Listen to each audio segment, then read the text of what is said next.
Testing, testing, testing, testing. 1 2 1 2 test. Can you guys hear me?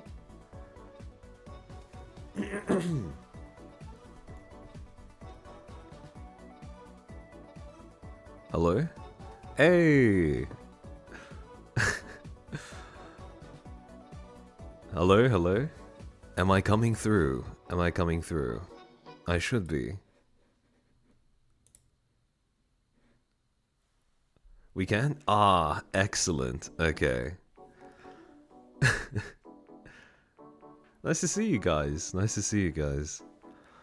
I woke up this morning and I only just realized that I've chosen a pretty interesting time to have this stream. Yeah. Cause I think FaZe is having their like anniversary at the same time, and also this is like right after Shadow of the Erdtree released as well. So I'm really excited because this week, without a doubt, is going to start like a new renaissance when it comes to content for the next like 2 months or something, 2-3 months. Because what we had like Hollow EN, new Hollow EN gen. I cannot wait to see what kind of creators crop up once that gen goes live. I can't wait for the next Ludicano to, you know, crop up and establish themselves. And also Shadow of the Erdtree. Like, I don't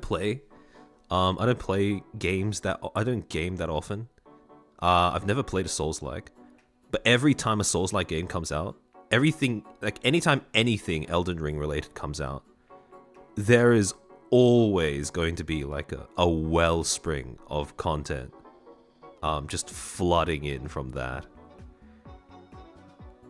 I'm watching three other streams right now. Holy. Oh, Sinful Lad, binged all your streams, they're great. Thank you. Guru's birthday stream is on now too. Damn. Holy. Many overlaps, yeah. Oh. I woke up and oh, I had a bit of a cough. It's a little rough. But yeah. Might chill for a few minutes just to give people a chance to come in. I've been tossing up the possibility of this stream was like really rushed because I had like 3 days to just grab all of the material I could and just jam them into this into like a succinct succinct is a word that I use quite loosely, but into a PowerPoint just so I could like yap about this. But Twitch has a horrific track record when it comes to the way that it enforces its policies. I mean, this is something that like everyone knows, but looking into this a little bit more has been a bit eye-opening, because previously when people would talk about Twitch like unfairly discriminating against VTubers in particular, I would have just sort of, I would have gone, yeah, I can see why, but then also laughed it off as like a bit of a meme. But after actually looking into things a little bit more, I think that's actually what's going on. So, yeah. I have quite interesting data to show you guys. Nothing like really in depth, because again, 3 days and I'm just like one person. But I think it might be a little surprising when you see it. The history of Twitch rules. Not exactly like their policies and stuff, but mostly the way that they enforce it. Specifically, the way that they enforce their rules through bans. That's something that's been really interesting to me because, again, it's like slight spoilers for what I'm going to be talking about later.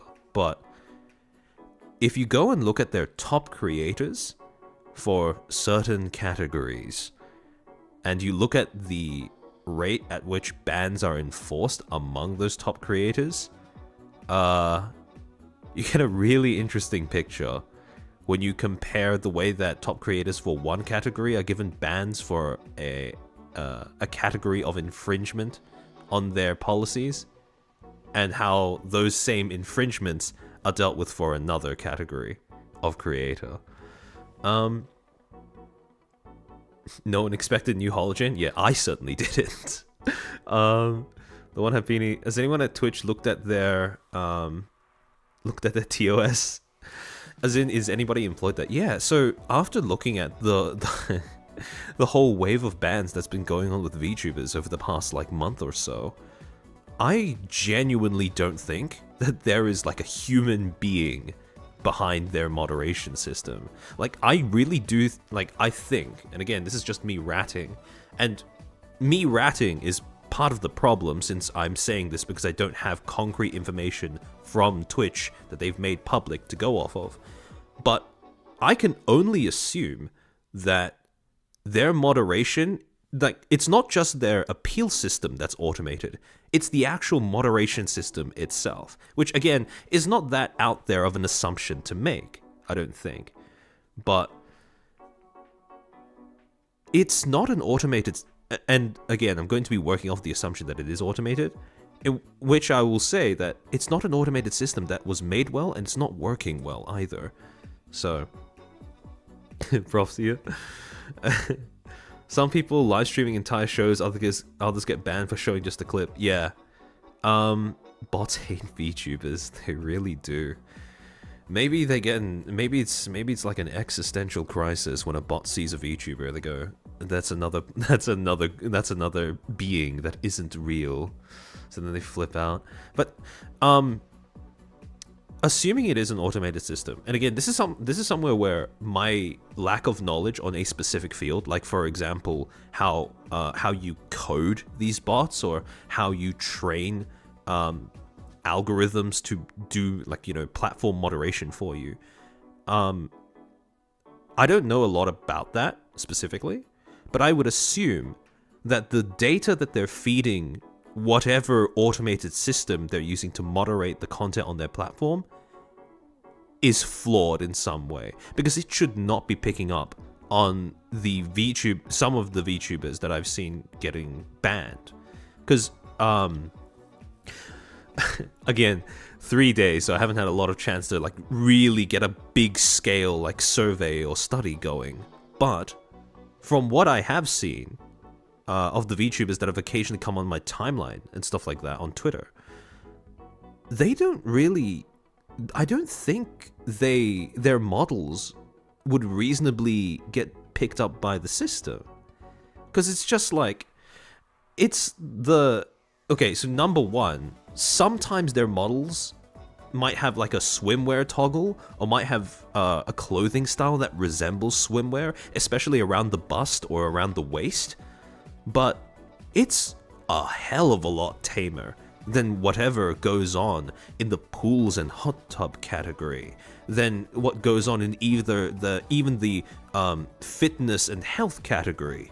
So I don't get it. Yeah, I'll be honest. I think I saw Saraway tweet that she was gonna start streaming in the pools and hot tub category because she would be more clothed than most of the streamers there. And honestly, yeah, I completely agree with what she said. The amount of VTubers that get banned on Twitch recently was very suspicious. Oh, I agree. And this is why I say that I believe that Twitch has, like, at this point, I believe that Twitch has switched to a almost completely automated moderation system for their content. It's just that system is not working properly, or at least it wasn't set up properly. Yeah, Twitch mods are whack. That's why I prefer YouTube streams, even though it's less interactive. Yeah, same here. In the past, I have streamed on Twitch like less than 5 times, but I mean, again, the Twitch is way better for, like, you know, streamer to streamer interaction and streamer to chat interaction than YouTube at the moment, I would say. But when it comes to the way that they enforce their rules, when it comes to the way that they do communication between the platform and the creators, YouTube, in my opinion, is far superior. Even Kick is far superior. So, Yeah, I can see the swimsuit-like outfits getting finicky with the system. Oh yeah, for sure. Especially if the system in question is a little overly sensitive to bare skin. And again, this is just a rat, as I'm assuming that every time there's a new meta, these streamers that are setting out to pen test the community guidelines are used as training material for whatever algorithms they've got going. So the bot will probably become a bit more like, you know, a bit more conservative with the way that it perceives people's appearance. But again, that's just a rat. What are the chances you think that it's FleshTubers that are influencers and favored with Twitch being jealous of VTubers? I don't think it is the flesh, as you put it, I don't think it's the FleshTubers themselves who are creating a problem, just because Twitch has been consistent with one behavior throughout its operation, and that is that it doesn't actually listen to its creators that much. So I think that goes the same way for FleshTubers as it does for VTubers in terms of like both of them not having a great line of communication with Twitch. However, for reasons that I'll get into later on in this stream, FleshTubers do have a bit of there is a bit of favoritism going on with FleshTubers. You know, this is what I've concluded from what I've seen. I'm not saying this is a fact. I'm just saying it's a possibility. Okay, I think we can afford to get started. So before I end up diving deep into this rabbit hole, bit of a disclaimer. I will be bringing up certain streamers whose conduct on the platform has been less than desirable. However, point remains, please do not attempt to contact or harass or anything for any of these people, because again, I'm just bringing them up as a case study. And if they are allowed to exist on the platform despite their dubious conduct, that is a problem that is more so to do with Twitch and the way that it runs its platform than it is with those individuals in particular. FleshTubers is such a bad word. It's funny though. Alright, so with that in mind, I wanted to start with a little bit of a history lesson. So,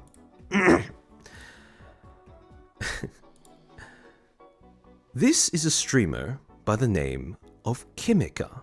Now, some of you, upon seeing this profile, will immediately know where I'm going with this. But for those who don't, up until 2 years ago, she was a relatively unknown small streamer. Until August the 24th of 2022, when Kimmikka went live, and the chat began noticing that something was off about her behavior. She was typing in chat, replying to chat's messages, but she was sort of like half sitting off screen. There were moments where she would be rocking backwards and forwards. You would hear creaking and sometimes groaning noises coming from the background. And then chat began to realize what was going on. Because, see, in this picture, that black thing behind her head, that's not a chair. Trust me, I would know. That's not an object either. That is the head of a man who was not only behind her, but fucking inside her. And quite literally, Kimmikka had broadcasted the fact that she had essentially live broadcasted herself having sex on Twitch. Now, after she realized that the chat had realized, she ended the broadcast, but the VOD wasn't deleted immediately. Instead, someone who was looking through the stream, or someone who had just looked through the VOD, clipped that moment, put it onto livestream fails, and it went viral. So, after picking up that this was going on in their platform, Twitch moderation swooped in and they took down the VOD at long last, and they banned her, rightfully so. It's pretty obvious that if you have sex live on Twitch, you are going to get banned. However, you want to guess how long Twitch banned Kimmikka for? 1 week. 7 days. Kimmikka was unbanned on the 7th day of her penalty. And as you can probably imagine, people were absolutely mind blown that this was the extent of her penalty, and as a result, 1 week bans ended up becoming infamous purely from this one interaction between Twitch and one of their offending streamers. So, as usual, when Twitch does something stupid, you had, the cavalry who are coming in every time. You had Asmongold, you have Moist Critical coming in to roast Twitch for this strange amount of leniency for a blatant transgression against their guidelines. But again, I cannot stress enough how perplexing this was for everyone watching. Because again, Twitch isn't very clear on a lot of things in their policies and their guidelines, but they are very clear on their sexual content guidelines, which states, to ensure that content on Twitch is appropriate for diverse audiences, certain sexual content is prohibited, regardless of the medium used to create it, digital or non-digital. Users are prohibited from broadcasting, uploading, soliciting, promoting, offering, and linking to pornographic content. And the first example that they give is, for example, you may not show, offer, or promote explicit, simulated, fictional, or implied sex. And I think it's quite reasonable to say that there wasn't really a lot left to the imagination when you watch back that clip from Kimmikka's stream. I think it's pretty obvious that she was, explicitly having sex. So, here's where we run into a bit of a problem. Because, again, in the case of this particular policy, the guideline itself is quite clear. However, just because a policy is understandable does not mean that its enforcement is also transparent. And this is something that I want to really get across to you guys, which is that when it comes to platform moderation, or just the way that platforms handle their content and operations, comprehensibility and transparency are different things. However, you need both. To explain what I mean by comprehensibility versus transparency, comprehensibility means how easily you can understand something, for example, a policy or a guideline, whereas transparency means making it known or disclosing to your users, the extent to which you disclose to your users the way that those policies and guidelines are actually handled. So, in this case, with the sexual content policy, the policy itself was pretty high in comprehensibility. You can read this, you understand what exactly they mean. However, the way that they go about enforcing this was severely lacking in transparency. Because how the fuck do you only get a 1 week ban for having sex on stream?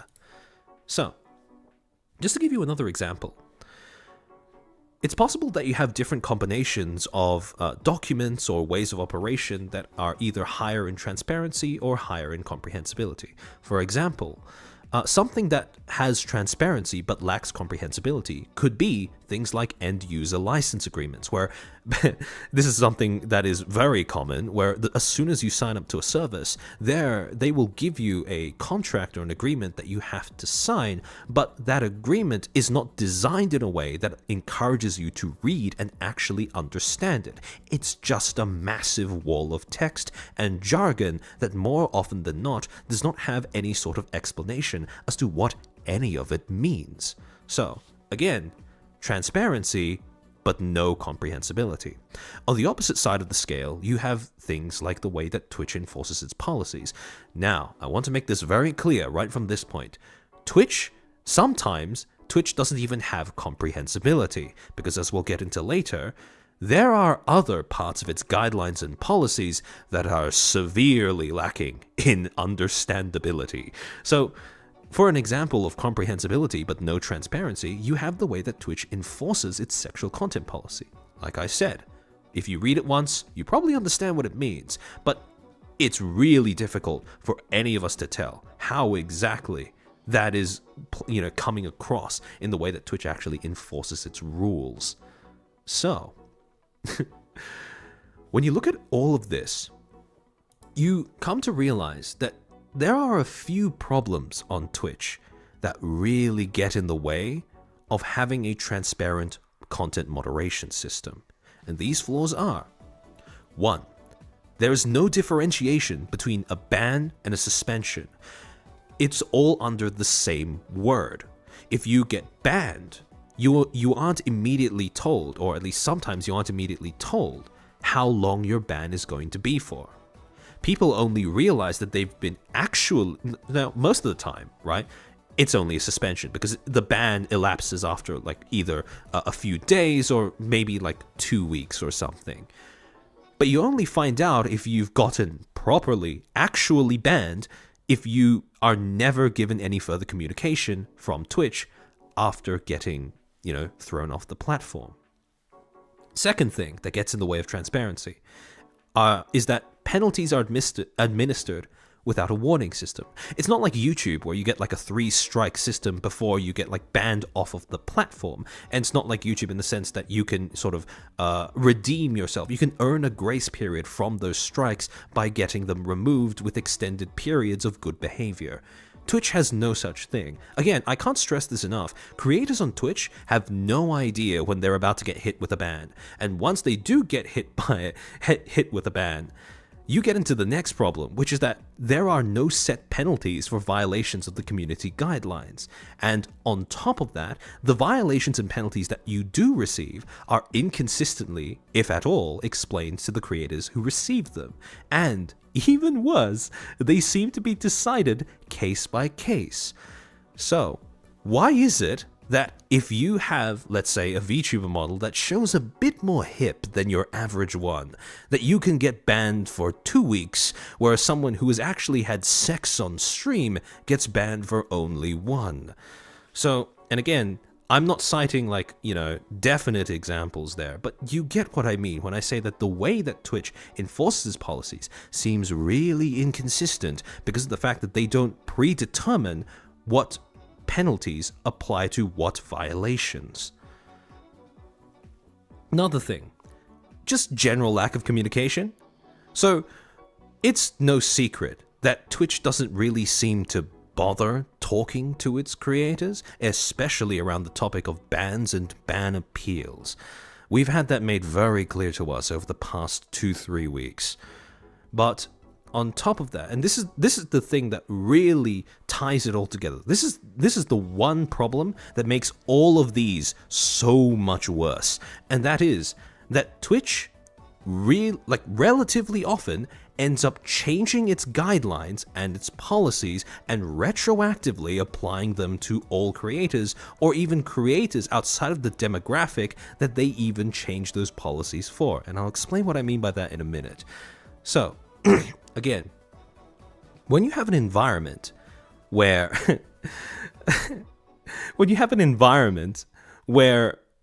no one knows what the rules are, no one knows how the rules are enforced, no one has a way of communicating any feedback about that enforcement, and on top of that, the rules change semi-regularly, you get something that in media school is referred to as a black box system.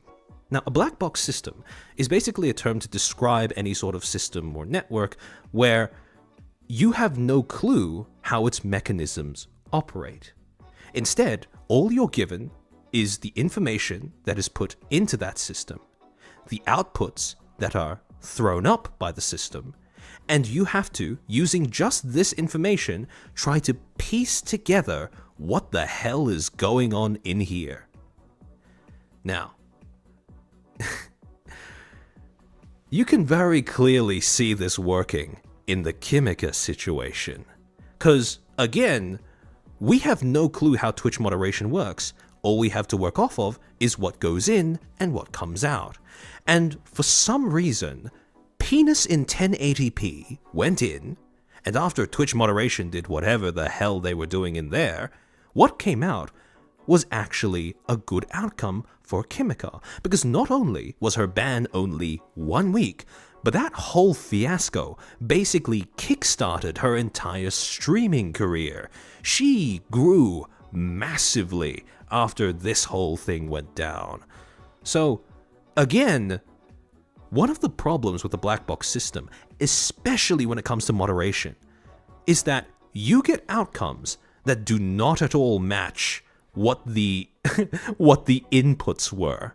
And when this kind of thing happens, well, the default reaction, the common reaction from your publics, from your users, is all going to be the same. What the fuck is going on? This is blatantly unfair. However, when the outcome is positive, there is a chance, mind you, that people just ignore it, or people just accept it, because again, it's beneficial.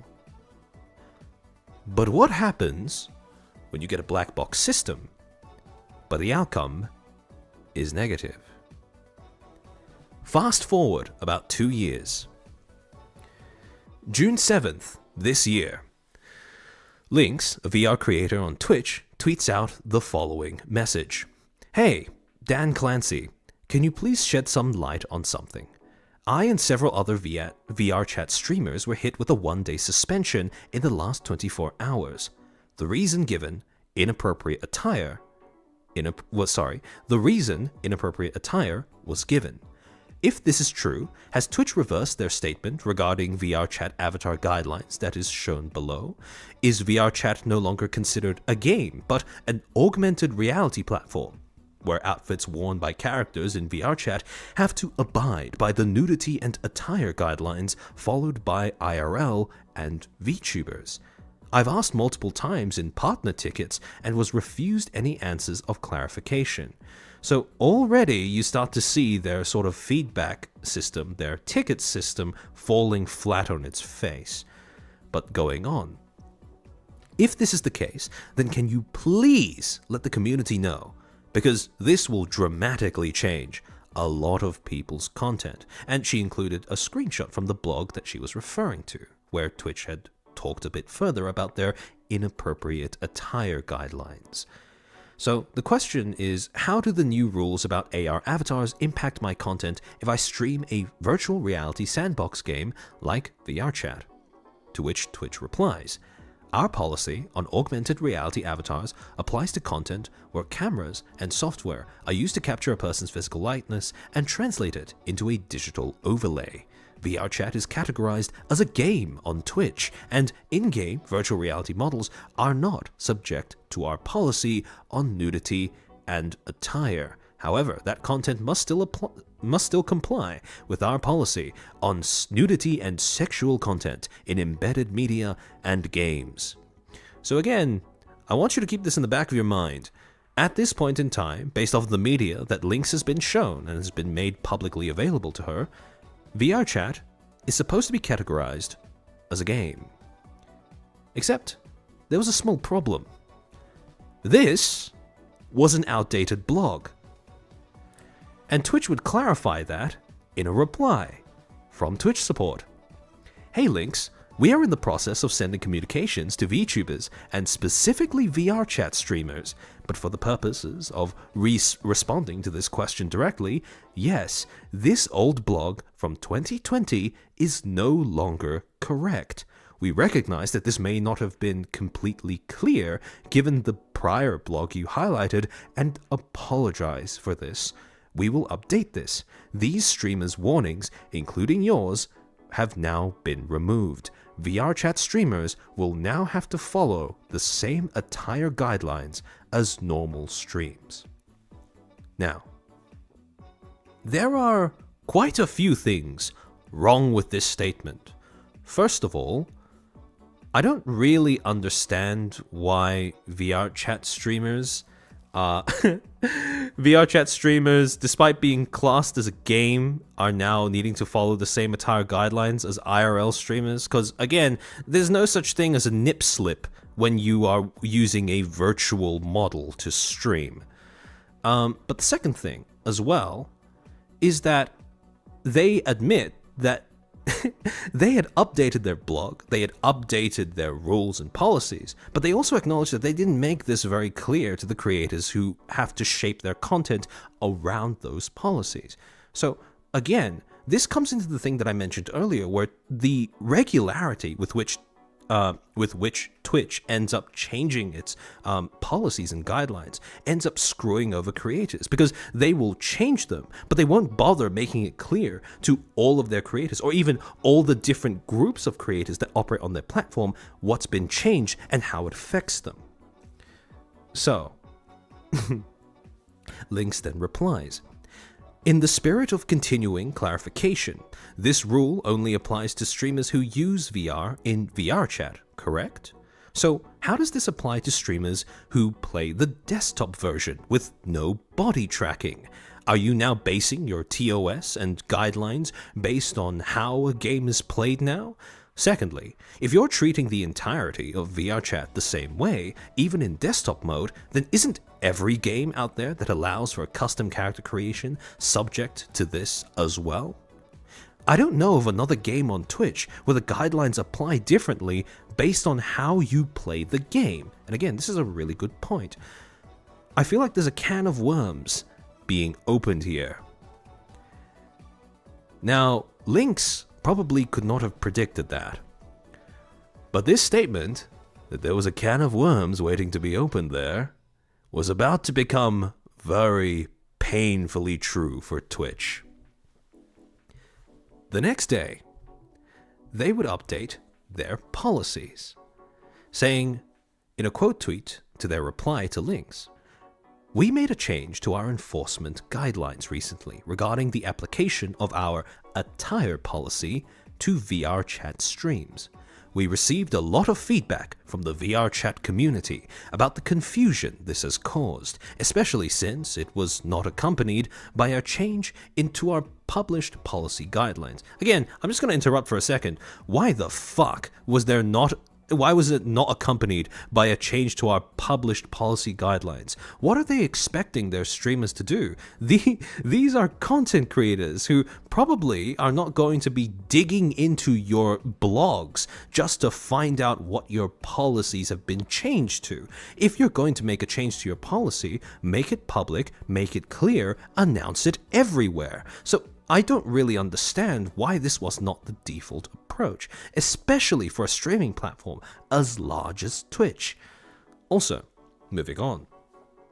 Effective today, we are rolling back the change to the enforcement guidelines. Any strikes due to this change will be deprecated. And this is where shit really hits the fan, because they finish that post by saying, "That said, as stated in our policy, our attire policy guidelines still apply to VTubers, but it does not apply to characters in games such as VR chat." So, already, you have a bit of an inconsistency with the whole viewing VR chat as a game and therefore applying rules to VR chat regarding attire that they would not apply to other games that feature character creation.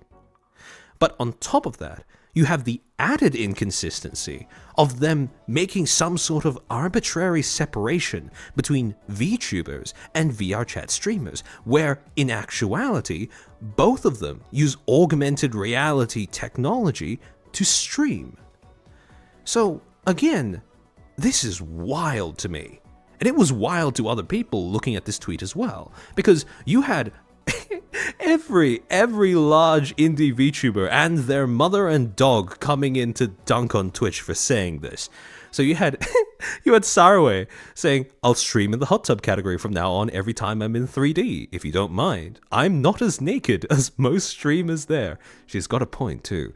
Then you have Buff Pop with the telling everyone you don't know what a VTuber is without actually saying it speedrun any percent. You have Annie with just the question mark. What?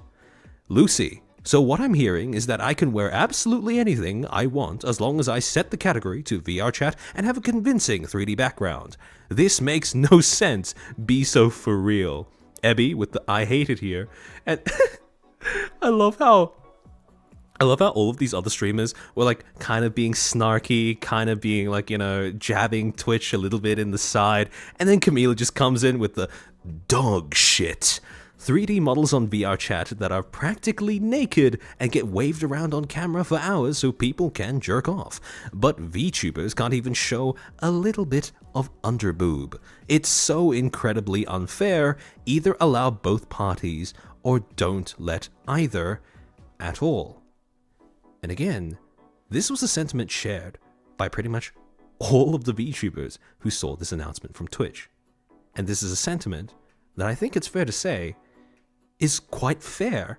Because again, VR chat and VTubing have functionally no difference so long as you have, like, you know, a 3D background. And again, the fact that you can't tell whether someone is, like, you know, a quote-unquote VTuber or quote-unquote VR chat streamer if they just use a 3D model and have a 3D background. Because again, VTubing is not a content category so much as it's a technology. This rule just makes no sense. This distinction makes no sense. And it wasn't just creators that were pointing this out, because Warudo of Hakuya Labs came into the replies as well, stating, at Twitch support, "Hey, developers of Warudo here. Warudo is a 3D VTubing app used by many VTubers on Twitch. We appreciate your effort to better accommodate VR chat players, but your policy doesn't make sense. Let us explain. 1. Many VTubers use VR chat as a VTubing platform, utilizing full-body VR tracking to interact with their viewers, not other VR players, while immersed in VR chat's virtual worlds. However, VR chat is not the only way to do this. VTubers who don't have access to or don't like VR use alternate apps such as VMC, VNyan, or Warudo. Some even develop their own 3D VTubing solution in Unity or Unreal Engine. Problem 3. Problem number 1. Your policy is unfair. Why is using VR chat exempt from an Attire policy when streamers using similar apps are effectively streaming the same type of content? And again, Warudo's got a point here. Like I said before, it's basically impossible to tell the difference if you just add a 3D background and if your model is styled in a certain aesthetic. 4. Problem number 2. Your policy is unenforceable. Now, I do have a slight disagreement with Warudo here. It's not unenforceable. It's just impossible to enforce effectively.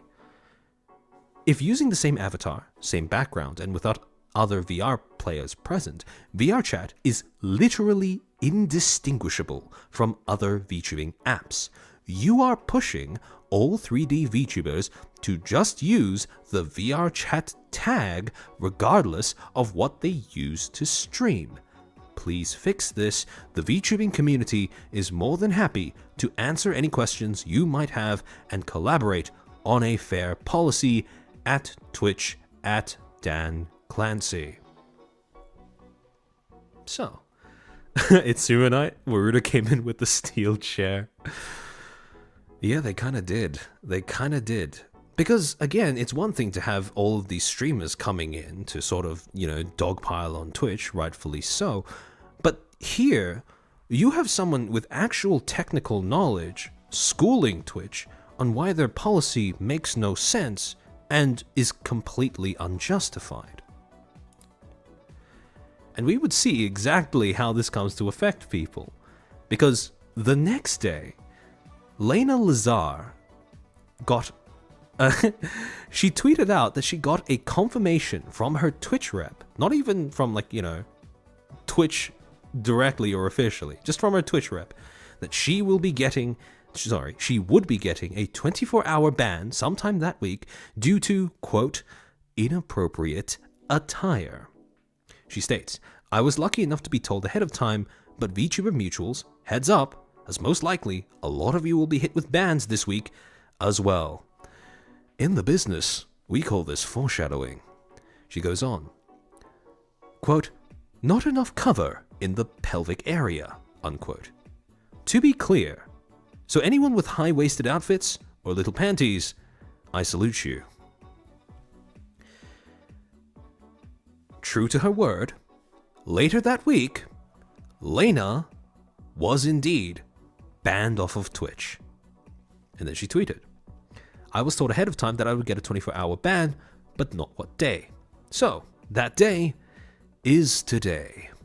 I have black tights that I will turn on in hopes it does the trick, but Twitch kindly didn't show me what about my attire was the issue. So all we can do is cross our fingers. This whole thing about Twitch not showing you what you did wrong, so you just have to do whatever and hope for the best, that's going to become a recurring theme as we go on. Going to hang with Yuzu offline tonight? Sorry, guys. So again, this wasn't... Oh, okay. So Potato King, this wasn't a ban.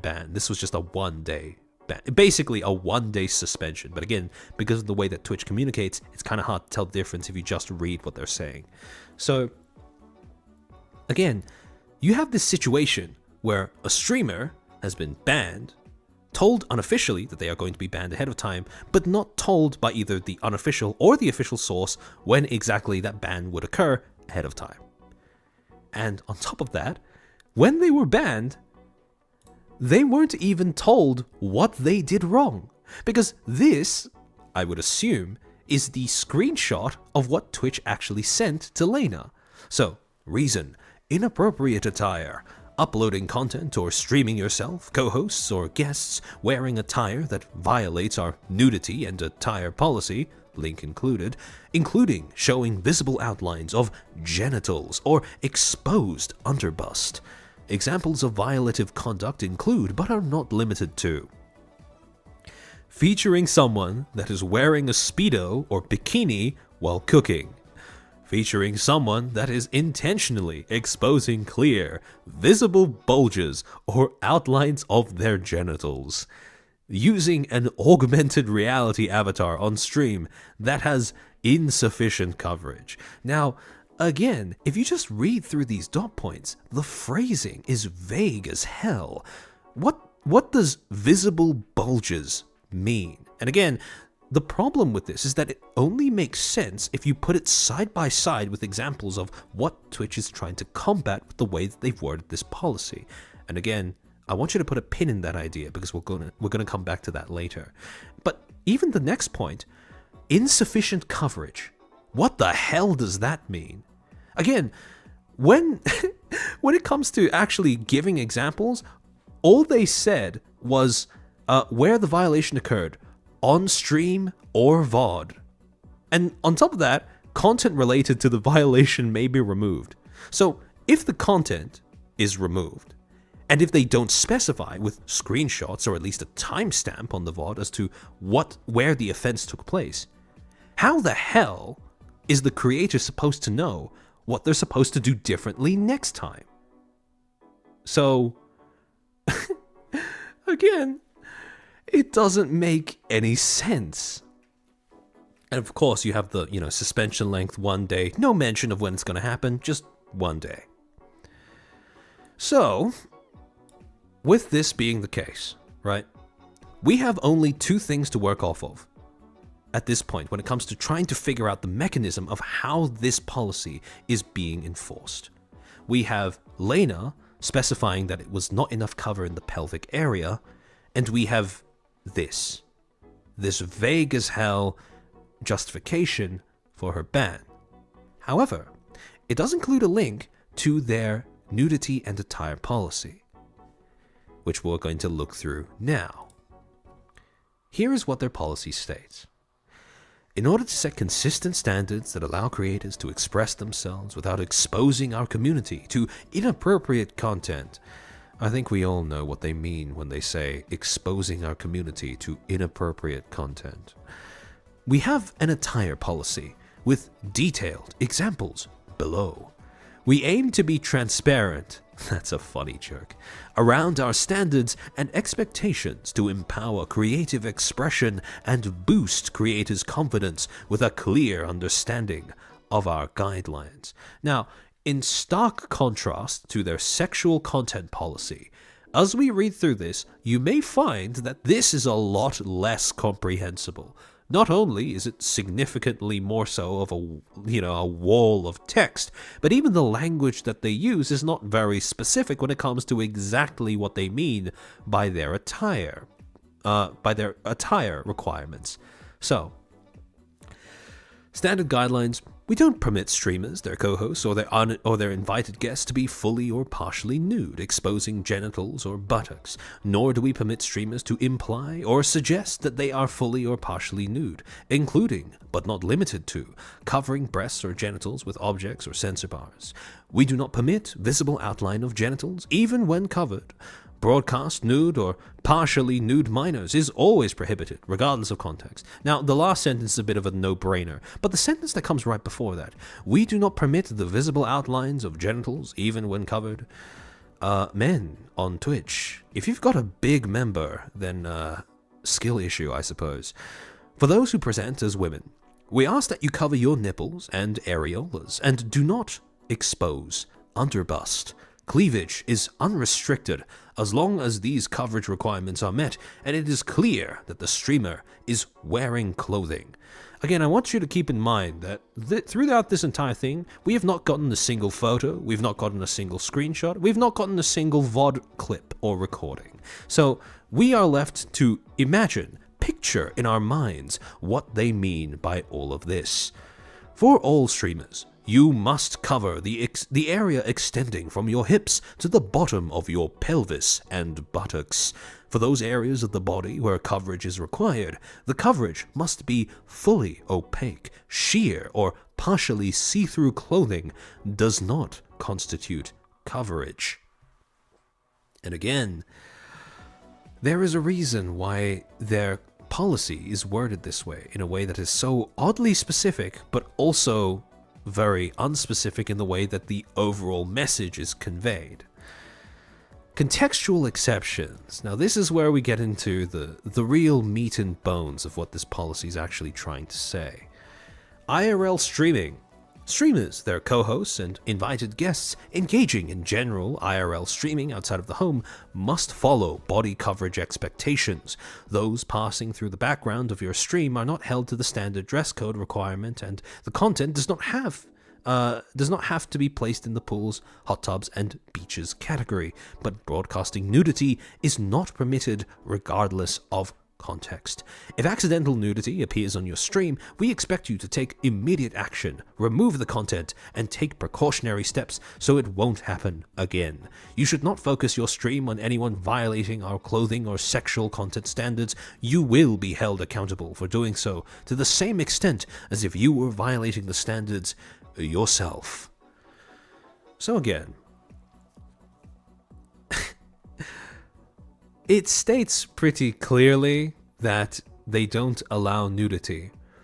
But for something as simple as that, they've got a hell of a lot of mini statements, denial circumstances, etc. built into the way that they phrase that. And then we move on to the swim and beaches, concerts and festivals stipulation. Swimwear, shorts, and bodysuits are permitted as long as they completely cover the genitals, and those who present as women, again, that phrase, those who present as women, that's going to come up a lot in this particular policy section, must also cover their nipples and areolas. Full coverage of buttocks is not required, but camera focus around them is still subject to our sexual content policy. Coverage must be fully opaque even when wet. Sheer or partially see-through swimwear or other clothing does not constitute coverage. Content subject to this contextual exception must be placed within the pools, hot tubs, and beaches category. So, again, note that they're including all of these stipulations for the simple reason being that their policy is incapable of perceiving intent.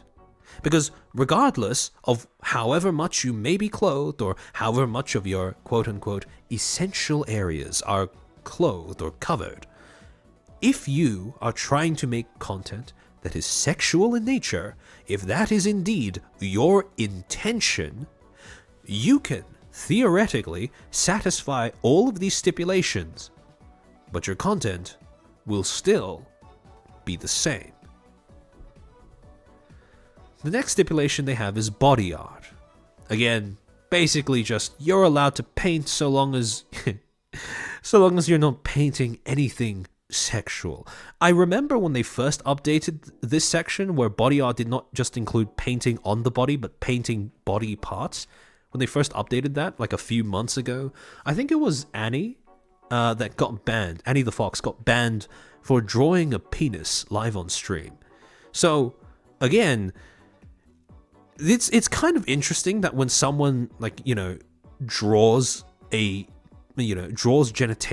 but in a non-sexual way, it's automatically bannable. But just, people flinging their genitalia around as long as it's as long as it's covered is perceived as perfectly fine. But, sure, go ahead. Then you have contextual transitions. Streamers are given some leeway for making transitions between contexts with different limits of acceptable attire. Again, this is basically the whole, changing out of a bikini type thing. So, again, it's yet another stipulation to try and accommodate people possibly breaking the attire rules. Or the problem is, it's intended to be leeway, but it comes across more as a loophole instead.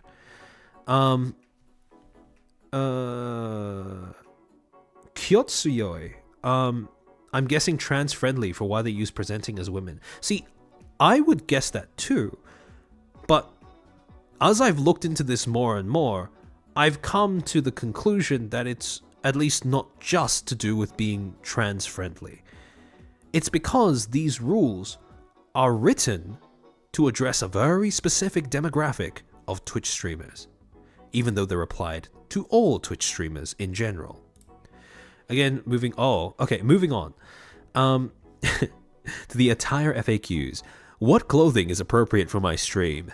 Given the variety of content and activities creators engage in, an explicit dress code would be unreasonably restrictive. Streaming in a public activity that reaches a global audience of many ages and cultures. Again, this is basically their way of saying, we're not going to give you a definite answer as to what clothing is appropriate and what clothing is inappropriate.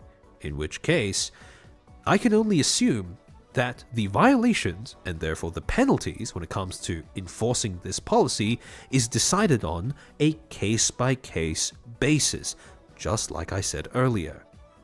This paragraph, this answer to this question, basically confirms that. So, moving on.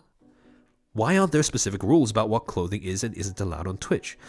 As Twitch continues to expand the variety of content we feature, so comes the need for updating the range of attire that is acceptable. For example, something that is acceptable, again, a really long way of just saying, we don't want to give specifics. So, again, you have... Annie. Annie is in Neuro's mom. You have a policy that you are trying to enforce, but you don't want to give any specifics on what exactly constitutes a violation of that policy, or even what that policy is stipulating. So, again, why does it exist? And this, throughout the entire thing, these entire 4 pages, it's been very clear that this was a policy designed for IRL streamers. But for some reason, right at the bottom, does this attire policy apply to VTubers? The attire policy applies to VTubers in the same way it applies to other streamers. So again, why the hell is a policy that was written and designed to be implemented for IRL streamers who get to decide on what their clothing is, but can, maybe accidentally nip-snip or can't control what people are wearing in the background of their streams? Why is a policy designed to address those problems applying to VTubers, who, by definition, cannot possibly, feed into either of those problems? Ironically, VR chat is more of a volatile medium where this kind of rule would more easily apply to, because let's say you joined a public lobby. You don't exactly have control over what the other people in that lobby are going to be wearing when they enter that lobby or show up on your stream. So again, if anything, it's really perplexing that this would apply to VTubers, but not VR streamers. So, I'm going to take a bit of a water break. I can sense that my voice is starting to get a little scratchy. If you guys have any water on hand as well, I would recommend you hydrate as well. Oh geez, it's already cold. Oh no. Okay.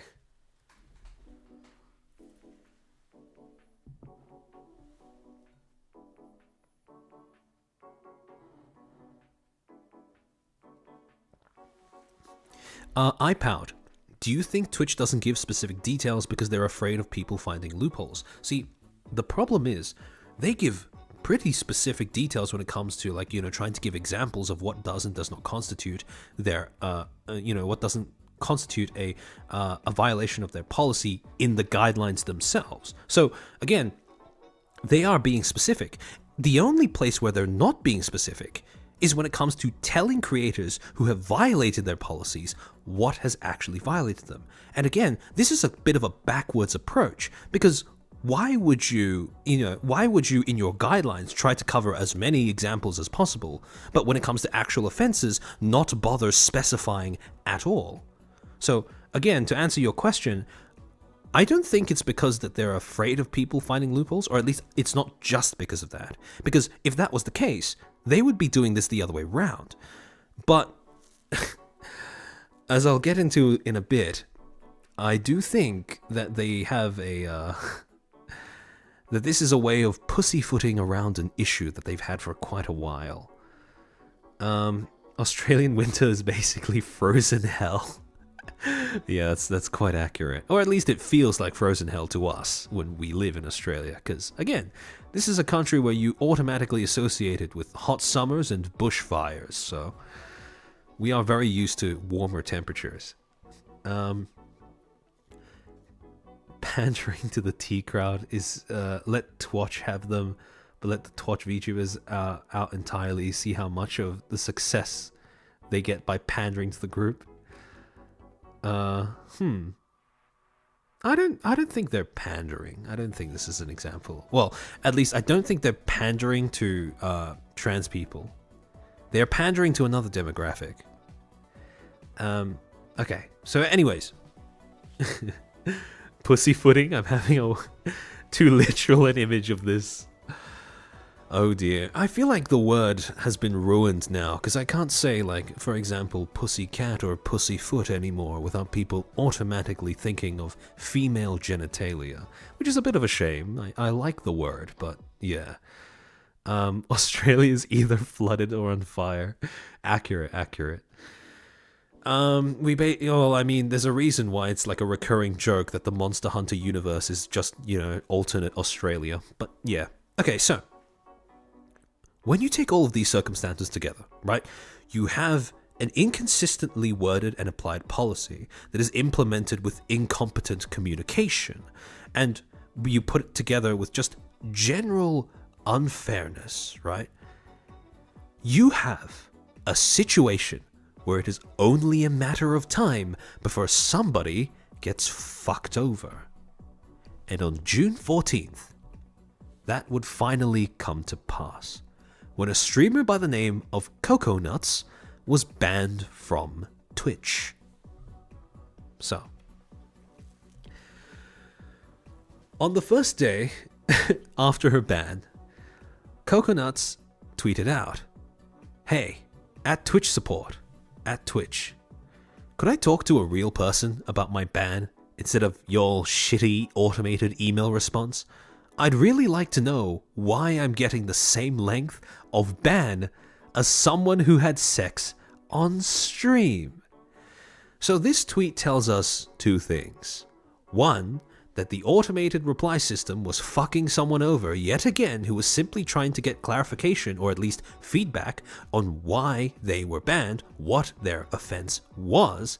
And two, that KokoNuts, for whatever reason, had been given a 1-week ban. And look, this is just me spitballing here, but I highly doubt that KokoNuts was streaming herself having sex live. Oh, Gregory, thank you for the super chat. Indonesian here, can relate to Aussie weather. I'm sorry for your loss. I'm sorry for your loss.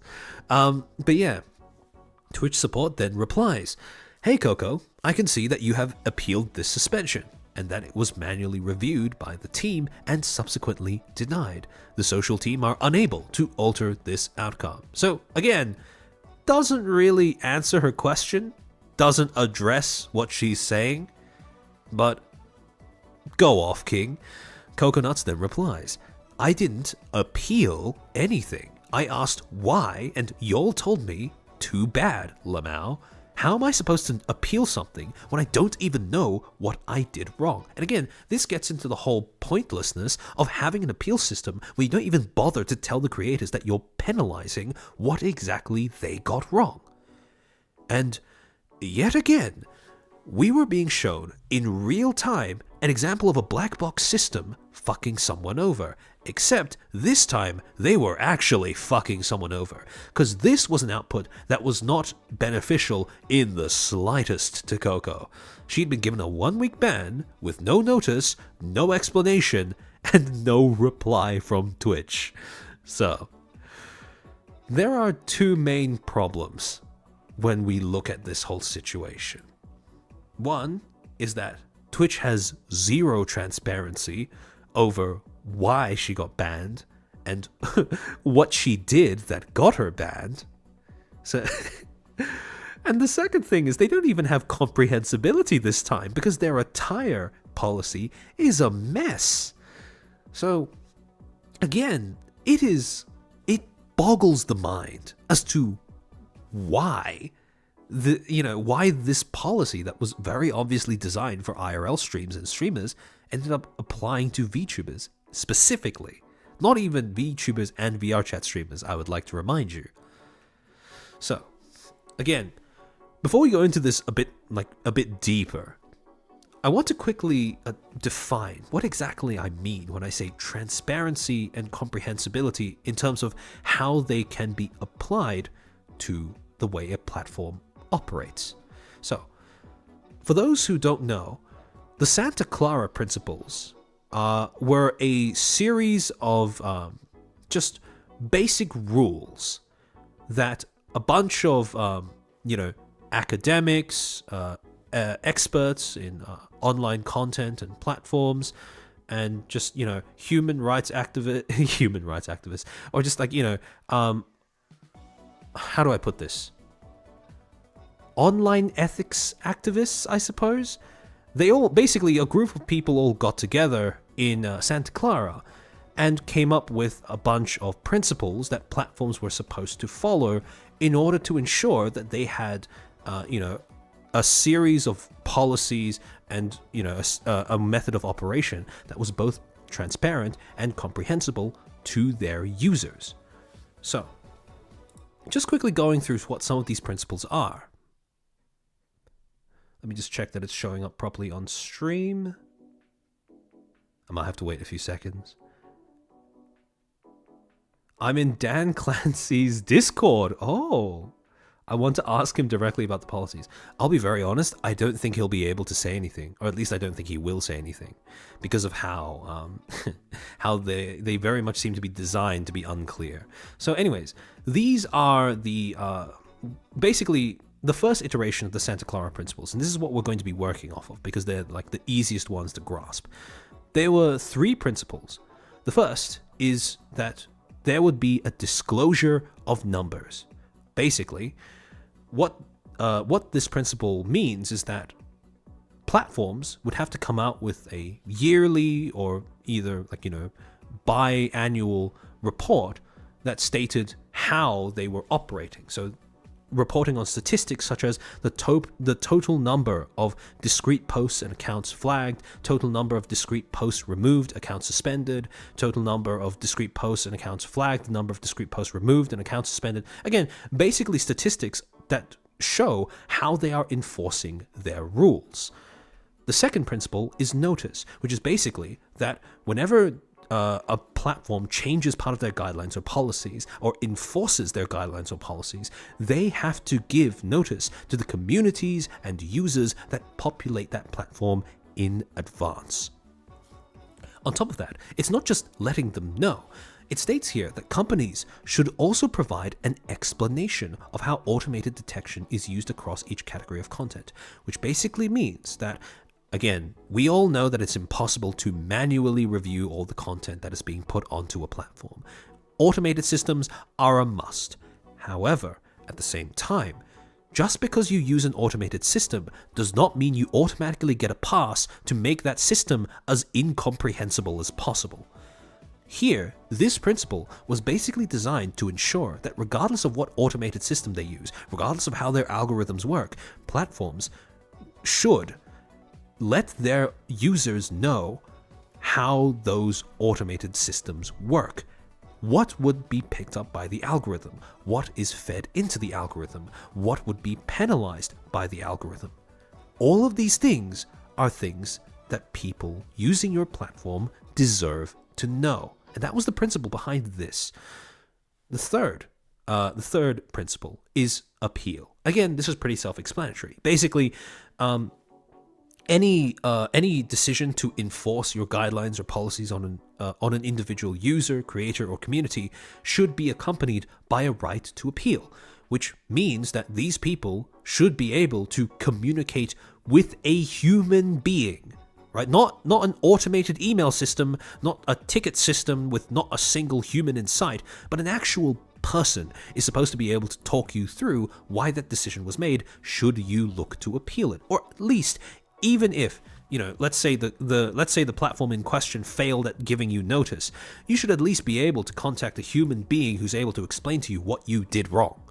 And, on top of that, you're also supposed to be given an opportunity to present additional information that will be considered in review. Basically, you should be allowed to give extra context. You should be allowed to explain why what you did happened the way it did, and why there is a possibility that whatever algorithm was in charge of making the decision as to your ban might have been in the wrong.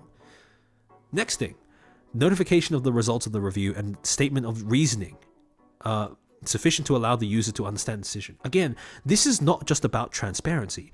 This is about comprehensibility, where you are not only told exactly how your ban or how the decision to ban you was reached, but why that is the case, and in a way that you were able to understand. So, again, I believe that you can, there is a list. Let me just see. If you wanted to Google this yourself, you can Google the Santa Clara principles and search up which platforms endorse them. Now, 2 of the platforms that endorse the Santa Clara principles are Twitter and YouTube. Twitter's endorsement, a little sketchy. Also the same with YouTube. YouTube is no paragon of transparency and comprehensibility. However, one platform that has not endorsed the Santa Clara principles is, you guessed it, Twitch. And it's really clear in the way that they're enforcing their rules. So, now that we have an idea of, theoretically at least, on a foundational level, what Twitch should be doing in order to give their users a sense of transparency and comprehensibility to their rules and enforcement, we can kind of see that they're not doing any of those three. And we were seeing that in real time, because over the next few days, KokoNuts would continue to tweet out to no reply and no avail, asking for some sort of human communication from Twitch. Day 2, and still nothing from Twitch or Twitch support. Haven't responded to my ticket, denied my appeal, and no messaging from any rep. They still refuse to tell me why I got banned, and how am I supposed to learn a lesson if I don't even know what I did wrong? And then you have Issa coming in with a reply saying, it's actually unfair to not explain the violation. I understand you have rules to enforce, but we need way better transparency with bans. And Issa is right on the money with this, because again, I can't stress this enough. How the hell are you supposed to expect compliance with your rules if people don't even understand how those rules are enforced in the first place? The next day, hey, at Twitch support, is your job just to provide the illusion of support, since y'all don't seem to actually provide any? Twitch didn't respond to my ticket or ban appeal, so the fuck else am I supposed to do? If you could get me a real person or get a real answer, that'd be great. Smiley face. The next day, hey, it's me again, Twitch support. I'll just assume you don't work weekends, even though I can still see your replies. So again, they were still replying to other people. They were just avoiding Koko. And ask if you don't feel like you're doing your job. Could you at least refer to me to someone who might? As much as you don't care, I do, and would really like to get answers. And then finally, this was the last tweet that I saw before I, stopped working on this slideshow. Hey, at Twitch support, me again. I see you'll really like to use the word unable in your replies. Would you be able to send me to someone who is, in fact, able? And again, I really understand, the feeling of frustration that would accompany this, because, like she said, it's one thing to penalize someone for seemingly breaking your rules. It's another thing to not even explain how they broke your rules, and it's another thing at all to completely shut them out of any form of communication. Again, as of this stream, to my knowledge, KokoNuts is still banned. It's the 21st where I am. That's like 7 days. So Twitch has been true to their word and given Koko, for a reason that has not been explained to her, not been made publicly available or apparent at all to anyone watching, that she has done something that is worth the same amount of a penalty as having sex live on stream. I'm really keen for her to come back onto Twitch. If it's just so we can get some clarification as to what the hell went on to cause Twitch to do this. Because again, it's not any surprise to me if she just comes on, simply states, yeah, I didn't have sex on stream, and leaves it at that because she's not able to say anymore since Twitch won't say anything. But yeah, again, KokoNuts sex rat ongoing. So, based off of all the information that we've received, I want to take a little bit of a stab as to what I think happened. And again, this is just my personal rant. And the fact that we're even playing detective like this in the first place is very symptomatic of Twitch's communication problems. So, the information that we have available to us is 1. That KokoNuts was banned for a week. 2. Layna has stated that pelvic exposure in particular is something that Twitch seems to be really sensitive to. 3. That the reason why Layna was banned was inappropriate attire. KokoNuts wasn't given a reason for her ban, but since a lot of VTubers were being banned around the same time for exactly this reason, I would assume that it's also something to do with her attire. This is KokoNuts' model, at least her current model, I think. Not really sure what her model for that stream was, but since the VOD got yoinked with Coco's ban, not really any way of confirming. But this is the way she normally looks. Now, when she streams, from the videos that I've seen, this is how she looks normally, right? So just like, you know, your classic VTuber like model on stream, where it's just like her upper body showing from the bottom of the screen. However, when, for example, she laughs and I presume like leans back in her chair or something, whatever device she's using to pick up her movements ends up interpreting that as her raising her body. And as a result, sometimes when she leans back, that model rises up slightly just above the bottom of the screen, and this is how she looks. Now, this isn't like, I am of the belief, like having watched some videos of her, I really don't think this is intentional. I don't think she's trying to do anything by doing that, and that'll become obvious when you look at, like, you know, some footage of her streaming. But, and this is only for like a few seconds, but if you just look at this image by itself and look at where it's cropped, I think you can conclude that this might have set off something in Twitch's moderation algorithm. Again, I really have to stress, we have no clue if this is actually what tipped it off. But based on all of this information, all of the inputs and outputs that we've gotten from their black box system, I think this is the most reasonable assumption. Oh, Blade, thank you for the super chat. I feel like Twitch bans VTubers because it's the anime shows or something when it comes to IRL streamers, aka cam girls. They would get on because more money, and the bans will be within a few minutes. Semi-joke roast.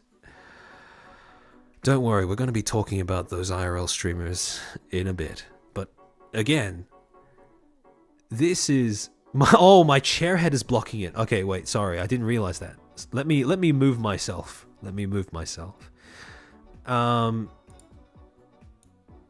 So yeah, this is what Coco looks like. So again, you can maybe see how just that being the being cropped out can sort of make the system freak out and say, ah, yes, that is most definitely implied nudity. So yeah, I'll just give chat a few seconds to see what I mean. Again, I love this model too, but based off everything we've seen, maybe that's what's causing it. Yippee, you guys can see it as well? Hey. Actually, let me see if I can move to this place on the screen permanently. Let me see if I can flip myself. Transform. Flip horizontal. There we go. Alright, that's better. Okay. And I'll move back should I have something else important on that section of the screen in a later slide. That's dumb? Oh, you have no idea how much I agree with you. So, yeah. Again, we are forced to play this guessing game because we know at this point we can very reasonably assume that Twitch is using an automated moderation system, and we're trying to guess at how that system is used. However, the problem is, this is very obviously a flawed implementation of an automated content moderation system. So, those of you who realized that I was doing this stream because you got a Twitter notification or you saw my Twitter post, I was not joking in that tweet when I said that I just had to Google content moderation or platform moderation on Google to just look for like studies or papers on how academic studying, like how best to do moderation or how moderation should be done. I Googled that and I got more than 10 results in less than 3 minutes.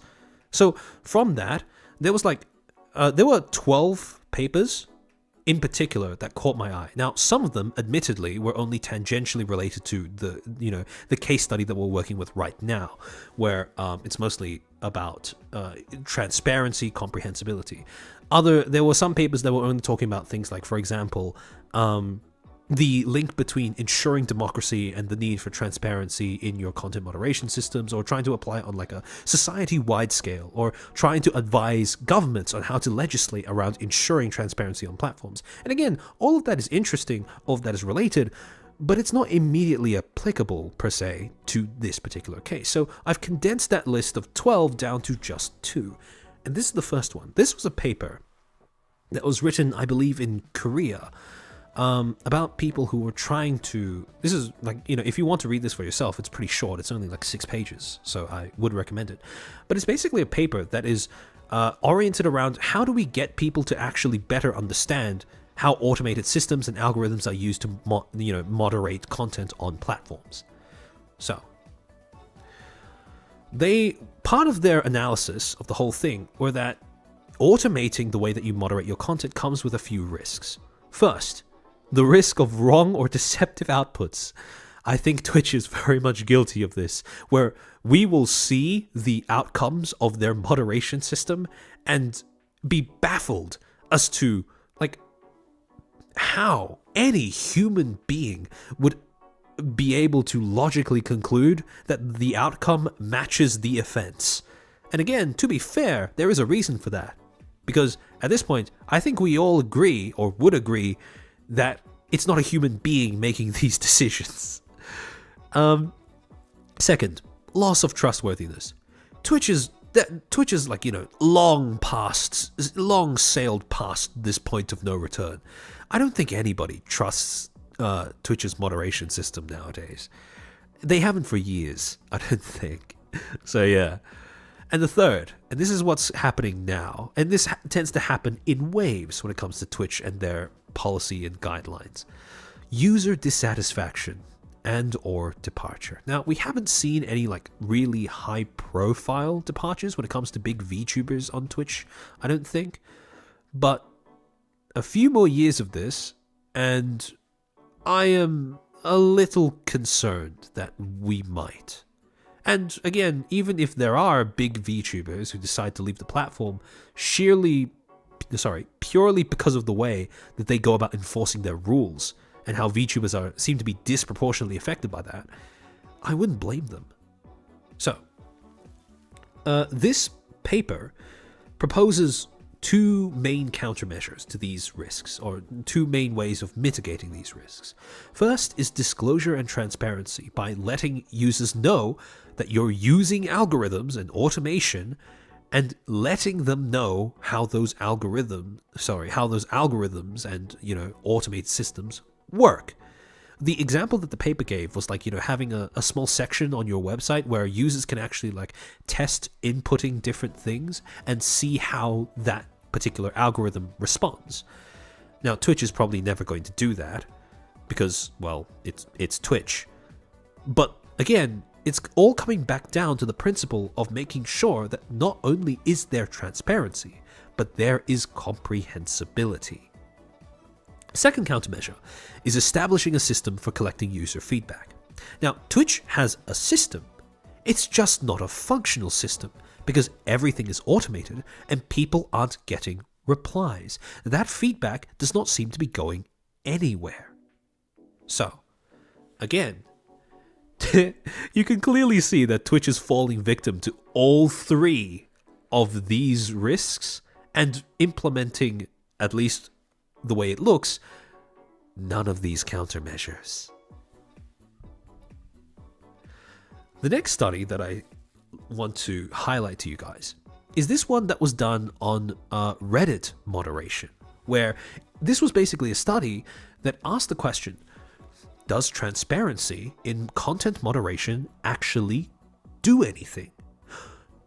Is it actually true that giving people more detail as to why their content was removed, as to why they got banned, does giving them that detail actually result in changed behavior? And surprise, surprise, this study found that there was a positive correlation between knowing what you did wrong and not doing it again. Again, a lot of academia falls under this category where it's basically kind of common sense, but just confirming it using studies and numbers. And this was a study that showed statistically that, yes, when you tell people what policies they violated, how they violated those policies, chances are they integrate better into your community, they comply better with your policies, and their behavior changes. They adapt. Yeah. Huh? Yeah, I know. It's crazy, right? So yeah, at the end of the day, when you put together these two studies, right, you come to one basic overarching principle that Twitch seems to be yet to, they seem to have a little bit of trouble grasping this. And that is that more transparency results in more acceptance of, your policies, your guidelines, how they're enforced, and better compliance with them. However, better compliance, especially in Twitch's case, has a bit of a caveat. And to get into what that caveat is, I want to remind you guys of why this current iteration of Twitch's attire policy even exists. So, back in January, Twitch put out this announcement on their official website, an update to our attire policy. We are updating the attire portion of our community guidelines to prohibit implied nudity while streaming on Twitch. This update is in response to a recent meta on Twitch in which streamers use black censor bars or other items to block their bodies or clothing or position the camera frame such that the viewer is led to believe that the streamer is fully or partially nude. Now, in case you forgot what the fuck the recent meta referred to in this section of the announcement is referring to, around the end of last year and the beginning of this year, Twitch was going through what was called the topless meta, where initially a whole bunch of female presenting streamers decided it would be a great idea to stream partially nude in a way that implied to their audiences that they were completely nude. This became so popular that even Twitch, in their public communications, referred to it as a meta. Now, obviously, you had some people taking the piss towards the end, like TechTurd. More respect to him for doing this. But again, the fact that this cropped up on your platform is ridiculous, because not only were these people only given temporary bans, basically just suspensions, but this caused a change in Twitch's attire policy. And this gets into the main issue with why Twitch's policies, especially around things like attire, especially around things like nudity, anything that isn't an explicit infringement like sexual content, that's why their policies are so obtuse and so incomprehensible, because these are the streamers that they are shaping their policies around. These are the streamers that they are trying desperately to adapt to when they decide to word their policies and enforce their policies the way that they are. So,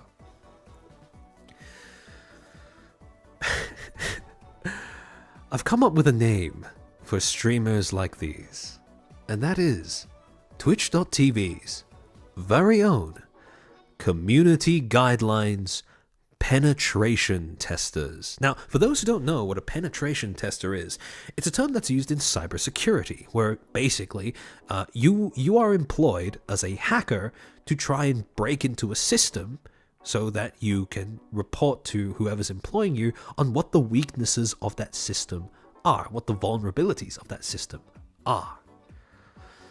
And these people, these streamers who are constantly, deliberately testing the limits of community guidelines to see what kind of sexual content they can get away with, they are basically the ones forcing Twitch to constantly adapt and evolve their policies in response to the meta that they create on the platform. Now, here's the thing. A lot of us, including the VTubers that were directly affected by the last wave of bans, were crying out that Twitch has been implementing its policies, enforcing its policies in a way that is unfair, that is biased against Twitch. Sorry, that is biased against VTubers.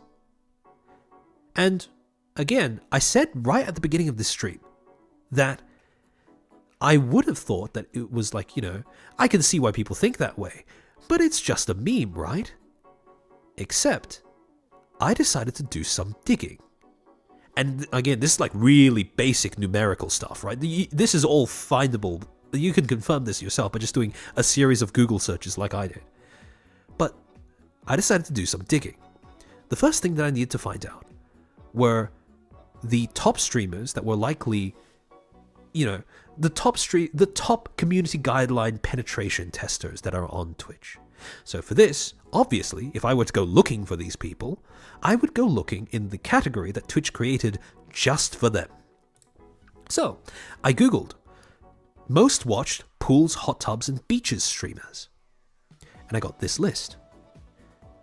Funny thing, if you go to the Twitch profiles of any of these people, in all of their bios, except for one of them, that being the one right at the bottom, FE Luxury, all of them, almost all of them, have a link tree in their Twitch bio.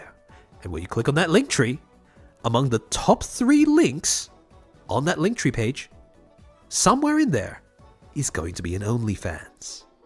So, again, pretty obvious that they're just trying to funnel their Twitch audience into their OnlyFans, especially considering the kind of context that they do. But when I saw this list, I thought to myself, and you might be thinking to yourself now, there is a rather infamous penetration tester that isn't showing up on this list. So, I went looking. I Googled Morgpies in particular, and I found out that she was not in this category, but rather streaming in the most watched fitness and health category. And she is absolutely mogging all of the other streamers in this category. And I think we can all come to our conclusions as to why she's mogging them so hard. But okay. Now, I had my list. Top 10 most watched streamers in this category, right? In the, I would assume Morgpie is basically honorary pools and hot tubs category. But yeah, so I had my 6. The next thing that I did was I went onto a website called Better Band. And the reason why I use this instead of stream bands is sometimes I would go on streamer bands, search up one of these profiles, and they wouldn't show up for whatever reason. So I went and looked up how many times each of these users had been banned over the last 2 years and how long their bans were. And these were the numbers that I got. Morgpies, total bans, 9. Average ban duration, 2 days. Duration of first ban, 1 day. Number of bans that were only for a few hours, less than a day, 2. Bellarama TV, total bans, 5. Average ban duration, 3 days. Duration of first ban, 1. Number of one-day bans, 0. Mellow, 5 bans. Average, 3. Duration of first, 1. Number of sub-1-day bans, 1. Same thing with Amaranth. Or almost the same thing. Average ban duration, 1 day. Duration of first ban, 1 day. Number of -1-day bans, 1.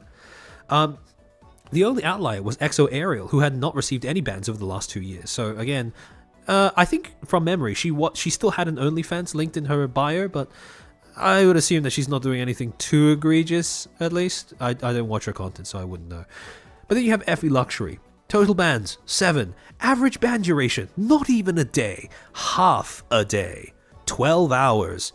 Duration of first ban, 1 day. Number of sub-1-day bans, 4 days. Oh, sorry, I just realized I'm blocking. Let me move myself for a little bit, just so you can see what it is I'm yapping about.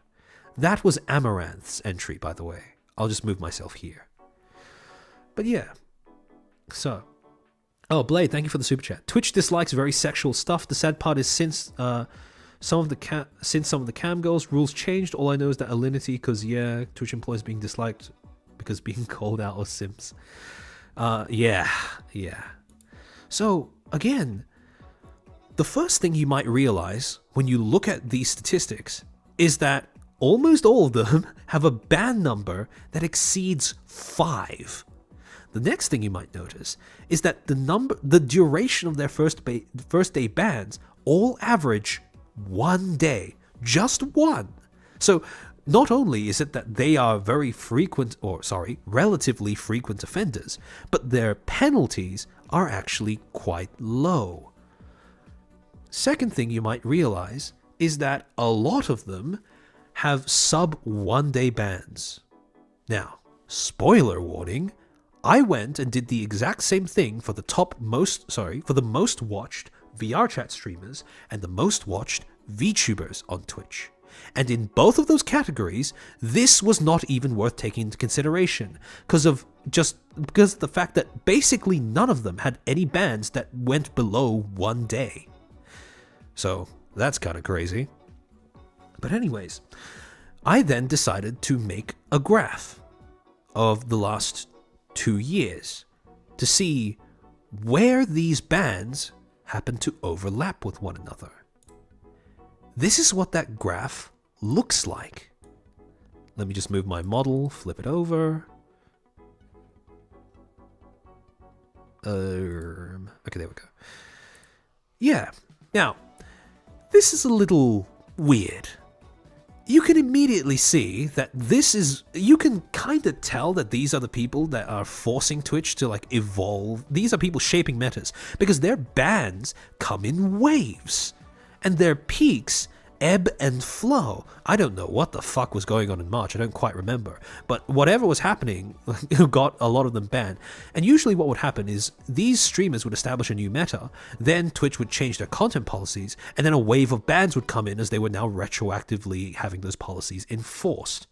So again, I didn't have time to do this because I whipped this all together in 3 days. But I would be very curious to see how this lines up with the Twitch's history of changing their policies, because I suspect that you can pinpoint a pretty clear correlation between Twitch, between them getting their channels getting bigger, Twitch implementing a new policy, and then the wave of bans cresting and falling afterwards. But aside from that, these stats are even wilder because average duration of first ban, 1 day. However, when I looked at the likelihood of reoffense within 6 months of last ban, so this is basically when I looked at every ban after their first, how likely it was that the subsequent bans happened within 6 months of their previous one, they had a reoffense rate of 92%. That is phenomenally high. So, again, part of the reason why I concentrate on the most watched streamers of each category that I'm looking at is because these are the streamers that are, one, utilizing Twitch to its most effective, to its highest level of effectiveness, and two, these are the creators that are defining at least that portion of Twitch. When it comes to these creators, these community guidelines pen testers, unfortunately, they do end up defining the face of Twitch more often than not. However, again, I cannot stress enough how strange it is that their duration of first ban is this low, that their average duration of bans, which I didn't really get to calculate, I suspect it will be just 2 days at most, is that low as well, and that their reoffense rate is 92%. With this rate of reoffense, I don't understand why these people aren't being banned off the platform instead of just being suspended, because they are very obviously intentionally breaking these rules. Nothing else would explain a reoffense rate that is this high. So again, we have so this again. I want you to keep this percentage in mind, 92%, right? Because I then went and did the same thing with, like I said before, VR chat streamers and VTubers. So, when looking at VR chatters, I went to the same website, twitchmetrics.com, and I got the top 6 most watched creators. Now, I went and looked at these creators in particular. 2 of them, Ferality, I think if I remember correctly, Ferality was an event, not a creator. And this creator, Broadcast GGFF, for some reason I couldn't find an entry for him on either streamer bans or on the other one, which is weird because even if you've never received a ban in your life, you should still show up on at least one of those platforms. So I kind of excluded him from the results as well. And instead I subbed in the number 7 most watched and the number 8 most watched, which in this case was Is This Real VR and Crazy Mango VR. So, looking through this list of 6 creators, I then did the same thing. Collected total number of bans. Rafflegator, total bans 3, average ban duration 2 days, duration of first ban 3 days. Murder Crumpet, total bans 2, average ban duration 5 days, duration of first ban 2 days. Blue Haze, total bans 4, average duration 2 days, duration of first ban 3 days. Now, immediately you notice a pattern. For some reason, VR chatters are getting a lot longer of a first ban duration than the other ones. Then we move on. Nietzsche VR, total bans 1, average ban duration 7 hours, duration of first ban 7 hours, number of sub 1 day bans 1. Is This Real VR? Never been banned. Crazy Mango VR, total bans. Okay, this was a bit of an outlier, so I kind of had to account for that in the next page as well. 8 total bans. Average ban duration 3 days. Duration of first ban 3 days. Number of sub 1 day bans 1. So, again, this is quite different from the previous page that we looked at, because with the exception of Crazy Mango VR, I don't know what's going on with that channel, but with the exception of her, none of these hit 5 days. And on top of that, all of them have a first, or almost all of them have a first ban duration of more than, of 2 days or more. So I then did the same thing. I put them all on a graph. And this is what that, I put them all on a timeline. This is what that timeline looks like. Again, you can notice that even though, funnily enough, after January, when Twitch updated their attire policy, these bans tend to come in waves. Prior to that, these bans were pretty much just spread out. There was no real pattern between these. And again, I want you to keep in mind that I'm not saying that this is like a really definitive or authoritative study or anything. Again, 3 days, 1 person. I was just doing this all off of Google, publicly available information. Twitch would be able to do this much better with all the stuff they have at their disposal.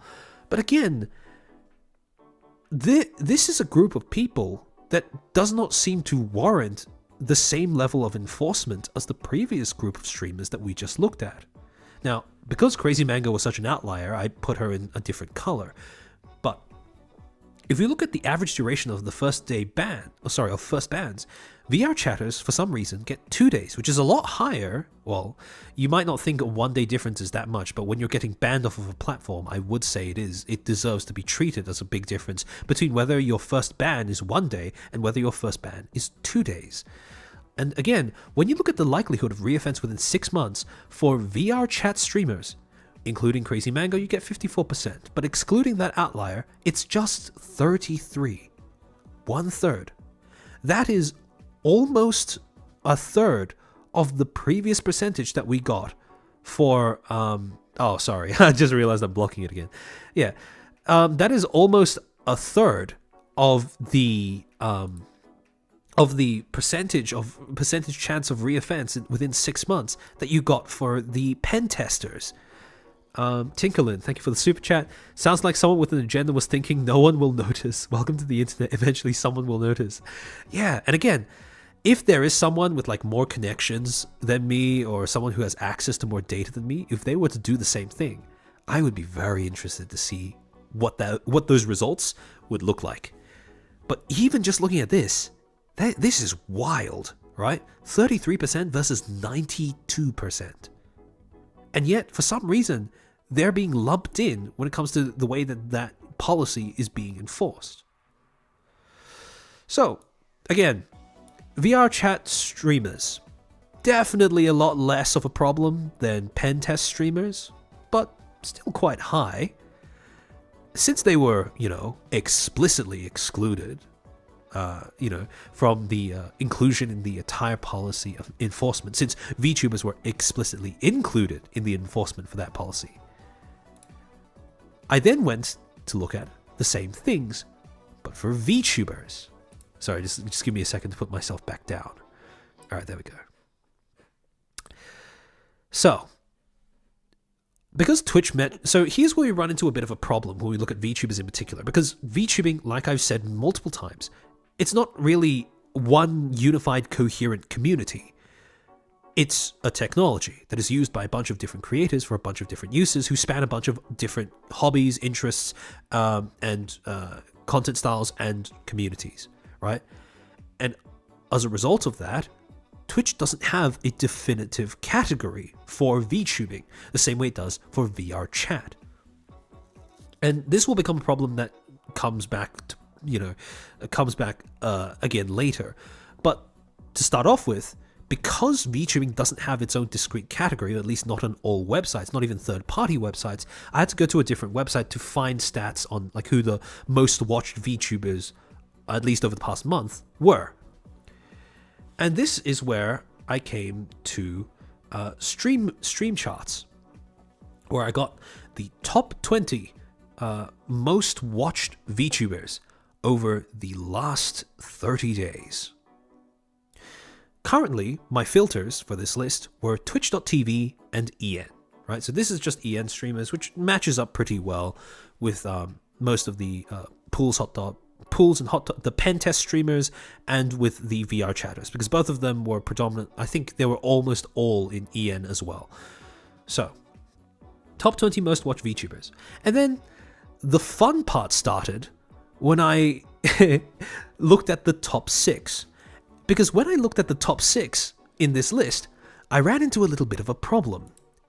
Because 5 of those 6 have never been banned in their life. And only one of them, Admiral Baru, had received one ban way back in, I think, 2020. So 0 of the top 6 VTubers, 0 of the top 6 VTubers had been banned over the last 2 years. So, you know what? I decided, fuck it. I'll just look at the top 20. I'll look at the entire list and see who's been banned there. And after I did all of that, after I expanded the scope of what I was looking at, I got a whopping 3 results. Only 3 VTubers out of the top 20 had received even a single ban over the last 2 years. One of them, Shy Lily, banned once, average 3 days, duration of first ban 3 days, never banned again after that. So what I assume happened was she did something that Twitch picked up, decided to give her a ban for, and she presumably changed something to do with her model or whatever, and it was never a problem again. Vettel987, Twitch's most popular female streamer, total bans 1, average ban duration 14 days. Now, look, I vaguely recall what this was for. I think when I googled it, it was something like hateful conduct. So I don't know, maybe Neuro dropped a slur or something, but like 14 days, banned once, never again. So I would assume that, again, this was not intentional, and neither was this. Same thing with Vibe. Total bans 2, average ban duration 1 day, duration of first ban 1 day. Now, admittedly, when I were to put all of these results together on a graph, this is what it looks like. Again, no real connection between any of those bans. They all seem to be isolated incidents, and the streamers who,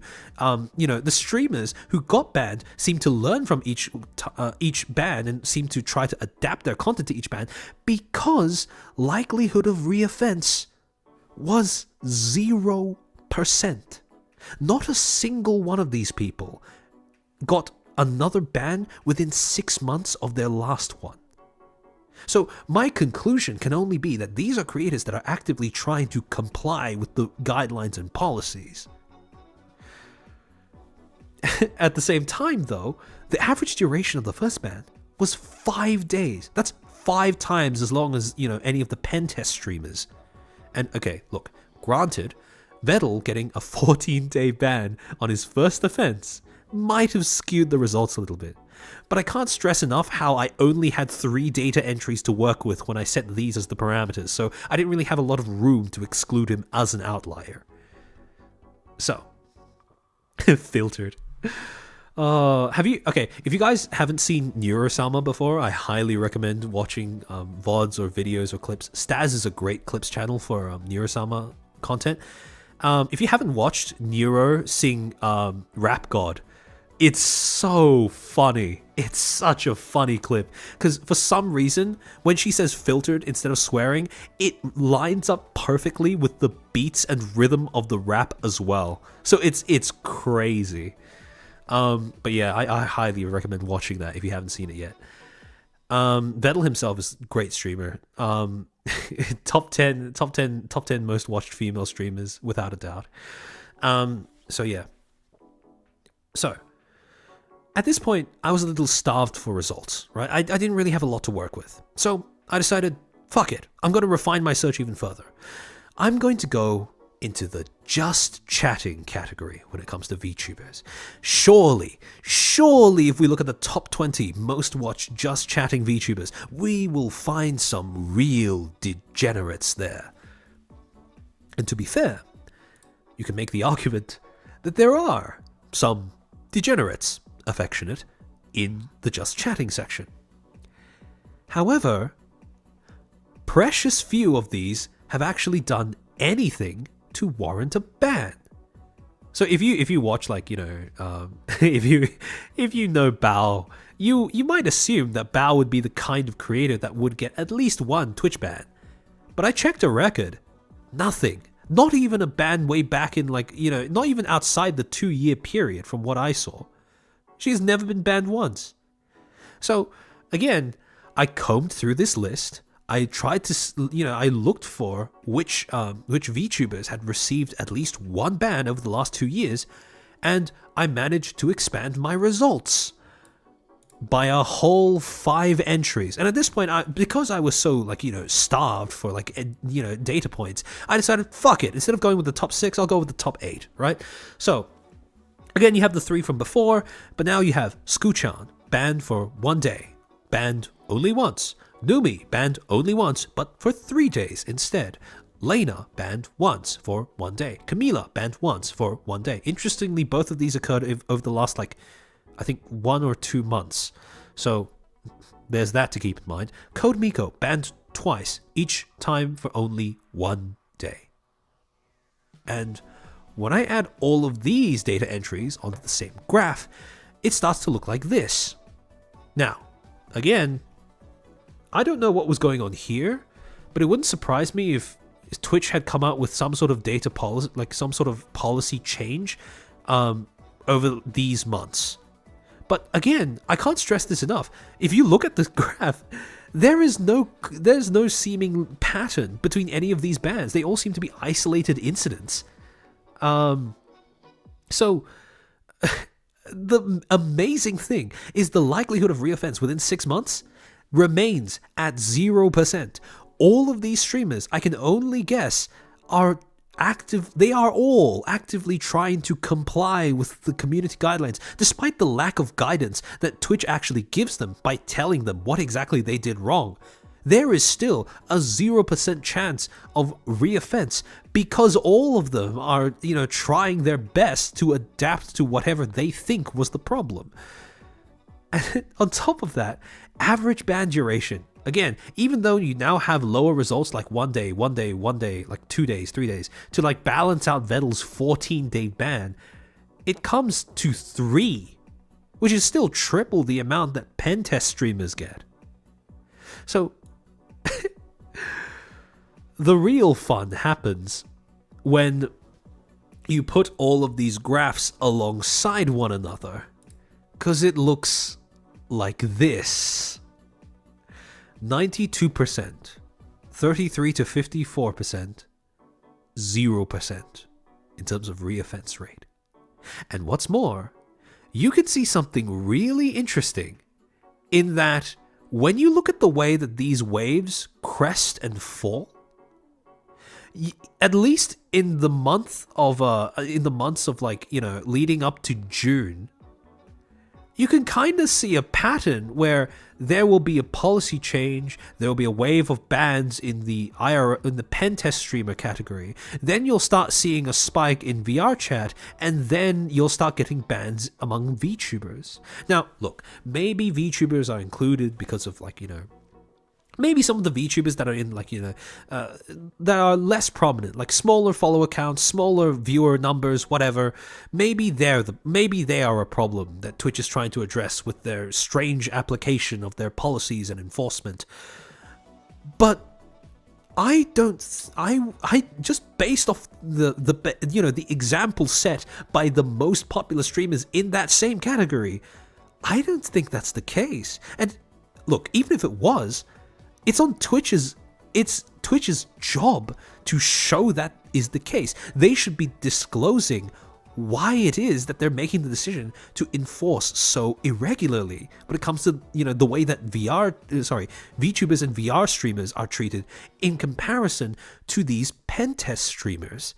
Because I mean, just look at this. The spike in terms of the spike for VR chat, like the most prominent one, number one, it happened this month. So when Twitch was starting to like freak out when it comes to the way that they apply their attire policy, but it's only half the size of the the pen tester spike. And with VTubers, it not only happened like 2 years ago now, but that spike was only a third the size of this. So again, this really does seem like a disproportionate and unfair treatment of VTubers and VR chatters when you look at the way that Twitch applies these policies and enforces these guidelines with everyone else. And this brings me to my main problem, which is that not only are these policies, all of these policies being incomprehensible, all of the enforcement methods being not transparent at all, they all stem from the same problem, which is that this policy is fundamentally unfair, because this is a policy that was shaped around a group of people that are actively trying to undermine your platform, undermine your guidelines. Why are you shaping your policies, your guidelines, your enforcement around a group of people that have proven time and time again that they are not interested in complying, but they are more interested in testing the limits of it? It boggles my mind why this is the group of people that Twitch is shaping their stuff around. Because by doing that, Twitch has essentially set themselves up in a situation where they are basically trying to create rollerblades for rock climbing. It doesn't matter how many times you make the same set of rollerblades. It doesn't matter how well you craft each wheel, how well you make the straps, how snugly it fits around the foot of the user. It won't matter at the end of the day, no matter how many times you do it, no matter how well you try to do it, because at the end of the day, the context within which you are trying to implement it is fundamentally mismatched with what you are doing, what you are making. So, Blade, thank you for the super. One word, favoritism. It really is. It really is. And look, if there are a few things that Twitch could do to fix this, there are a few things that Twitch needs to do before they can address this situation properly. And again, this is just off the top of my head, right? I don't run a platform. I have no clue how to run a platform. But just from watching everything that's been going on, this is going to be me spitballing a few possible solutions that Twitch needs to implement before they can even begin to solve their problems. First, communication. They need to be able to show screenshots or timestamps or even better, clips with human communication to the creators that they ban to show why those creators are getting banned. 2, we need more humanity in the way that this content is moderated. We need people to look at this content so that they can pick up on things like intention. Because machines cannot do that. Machines can only see, X amount of skin is showing, therefore ban or not ban. Right? We need people who can actually look at a stream and tell what the streamer's intention is behind what they're wearing and how they're conducting themselves. 3, make a distinction between ban and suspension. It's way past time that Twitch has done that. Twitch is supposed to do this. Twitch, you have to make clear that there is a separation between a suspension and a ban. Ideally, if you are going to suspend someone, you would tell them exactly how long you're going to suspend them for. And that way, again, the only reason why that's not working now is because of the next two things that I'm going to suggest. One, ban people who are actively trying to undermine your platform.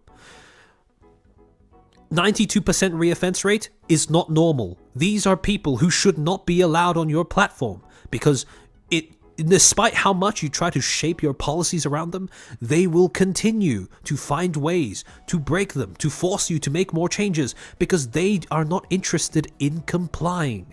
They do not belong on this platform. Ban them.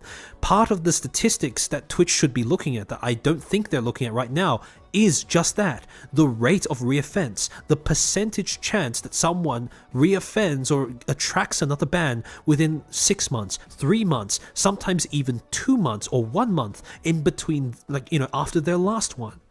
So again, this is a statistic that Twitch should be looking at that I'm not altogether sure that they are looking at right now. Second thing, you need a set policy when it comes to how long the duration of a ban and how that correlates with an offense. It's way past time that Twitch started making it clear that you get a certain amount of time suspended versus a certain kind of offense. And the reason why Twitch is caught in such a swamp of accusations of favoritism, incompetence, etc. is because each of these bans, each of these penalties, each of these cases of infringements, they are all decided on a case-by-case basis. And that basically eliminates any chance that what you do can be viewed as fair by the community that is watching. So, at the end of the day, Twitch has quite a lot of stuff to fix. They have quite a lot of stuff to rework, assuming they actually care enough about their platform to rework. And that's where we run into a bit of a tough spot. Because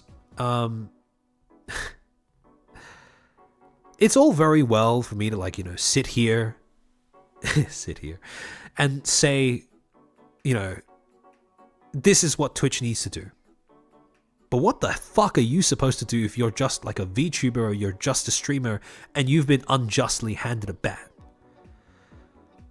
Well, I have good news and I have bad news. The good news is that assuming your ban has an expiry date, the attention you get from your ban is a resource that you might be able to translate into boosting your content. The bad news is, well, a few things. If I'm being completely honest. First, okay, and this is a list of difficulties that applies to all VTubers on Twitch. I'm dying. Okay, I'm taking another hydration break. I can feel myself dying a little bit.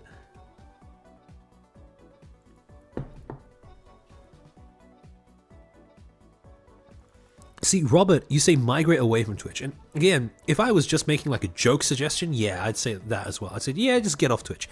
But these are VTubers that have built their followings, built their communities, and, established a working relationship with the platform that I don't think they can afford to just cut off the moment that they get shown any sign of injustice. So, again, okay, so a few problems that affect the VTubing industry or VTubers specifically when you look at Twitch. The first thing, like I said before, in contrast to VR chat, VTubing lacks one unified community. Like, there are cliques on, in terms of indie VTubers, and again, I don't think cliques are a problem, right? But cliques alone are not going to give you enough of a voice to talk to Twitch, or for Twitch to listen to you.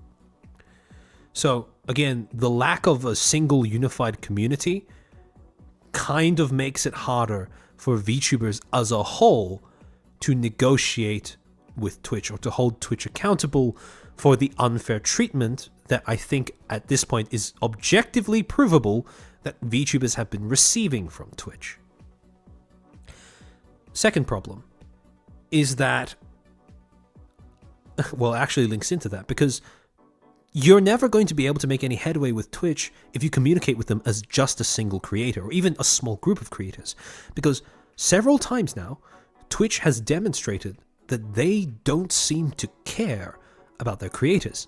That they don't listen to their creators no matter how big any single creator is. Someone on my Twitter replies yesterday recommended that I watch a Nux Taku video that he made 2 months ago now, in April, where he was basically talking about all of the, he was listing the sins of Twitch. And one of the things that he brings up was the fact that when Ludwig, Twitch's biggest streamer at the time, left the platform, Twitch didn't even bother trying to fight for him to stay on the platform when YouTube was making an offer to give him an exclusivity contract. And if Twitch doesn't value their most prominent, their largest streamer, and this is the largest streamer on the platform, not just in a category of the platform, I don't think it's unreasonable to say that they're not going to care about any individual creator, even if they are at the top of a category, of a streaming category. So, again, not only is it the case that VTubers as a whole lack a single unified community to give them a voice, even if they do have a voice, it's not guaranteed that Twitch will actually listen. So that's the second largest problem. And then, of course, once you have those two problems out of the way, you're kind of left thinking, well, what am I to do if I'm just a single creator who's been unjustly banned off of Twitch?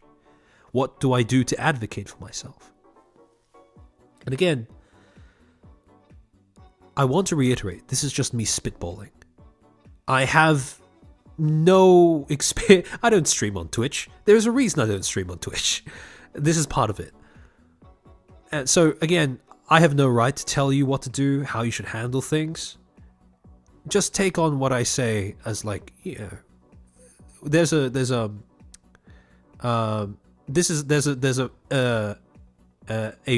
phrase for this in Mandarin called 耳边风, which is basically just, the breezing past your ear, right? Just take this as like random words in the wind. But if you are banned off of Twitch, if you are unjustly banned, don't waste that ban. Because people, just normal people who watch, content on Twitch, who are other creators on Twitch, they will empathize with you. They will identify with your problems. If you play your cards right, you will be able to leverage that ban for exposure, for clout, for attention, and have a plan for your return. Make your return an event so that you have something to funnel all of that attention into once you're actually let back on the platform. Do not waste a ban. And once you are unbanned, make more content.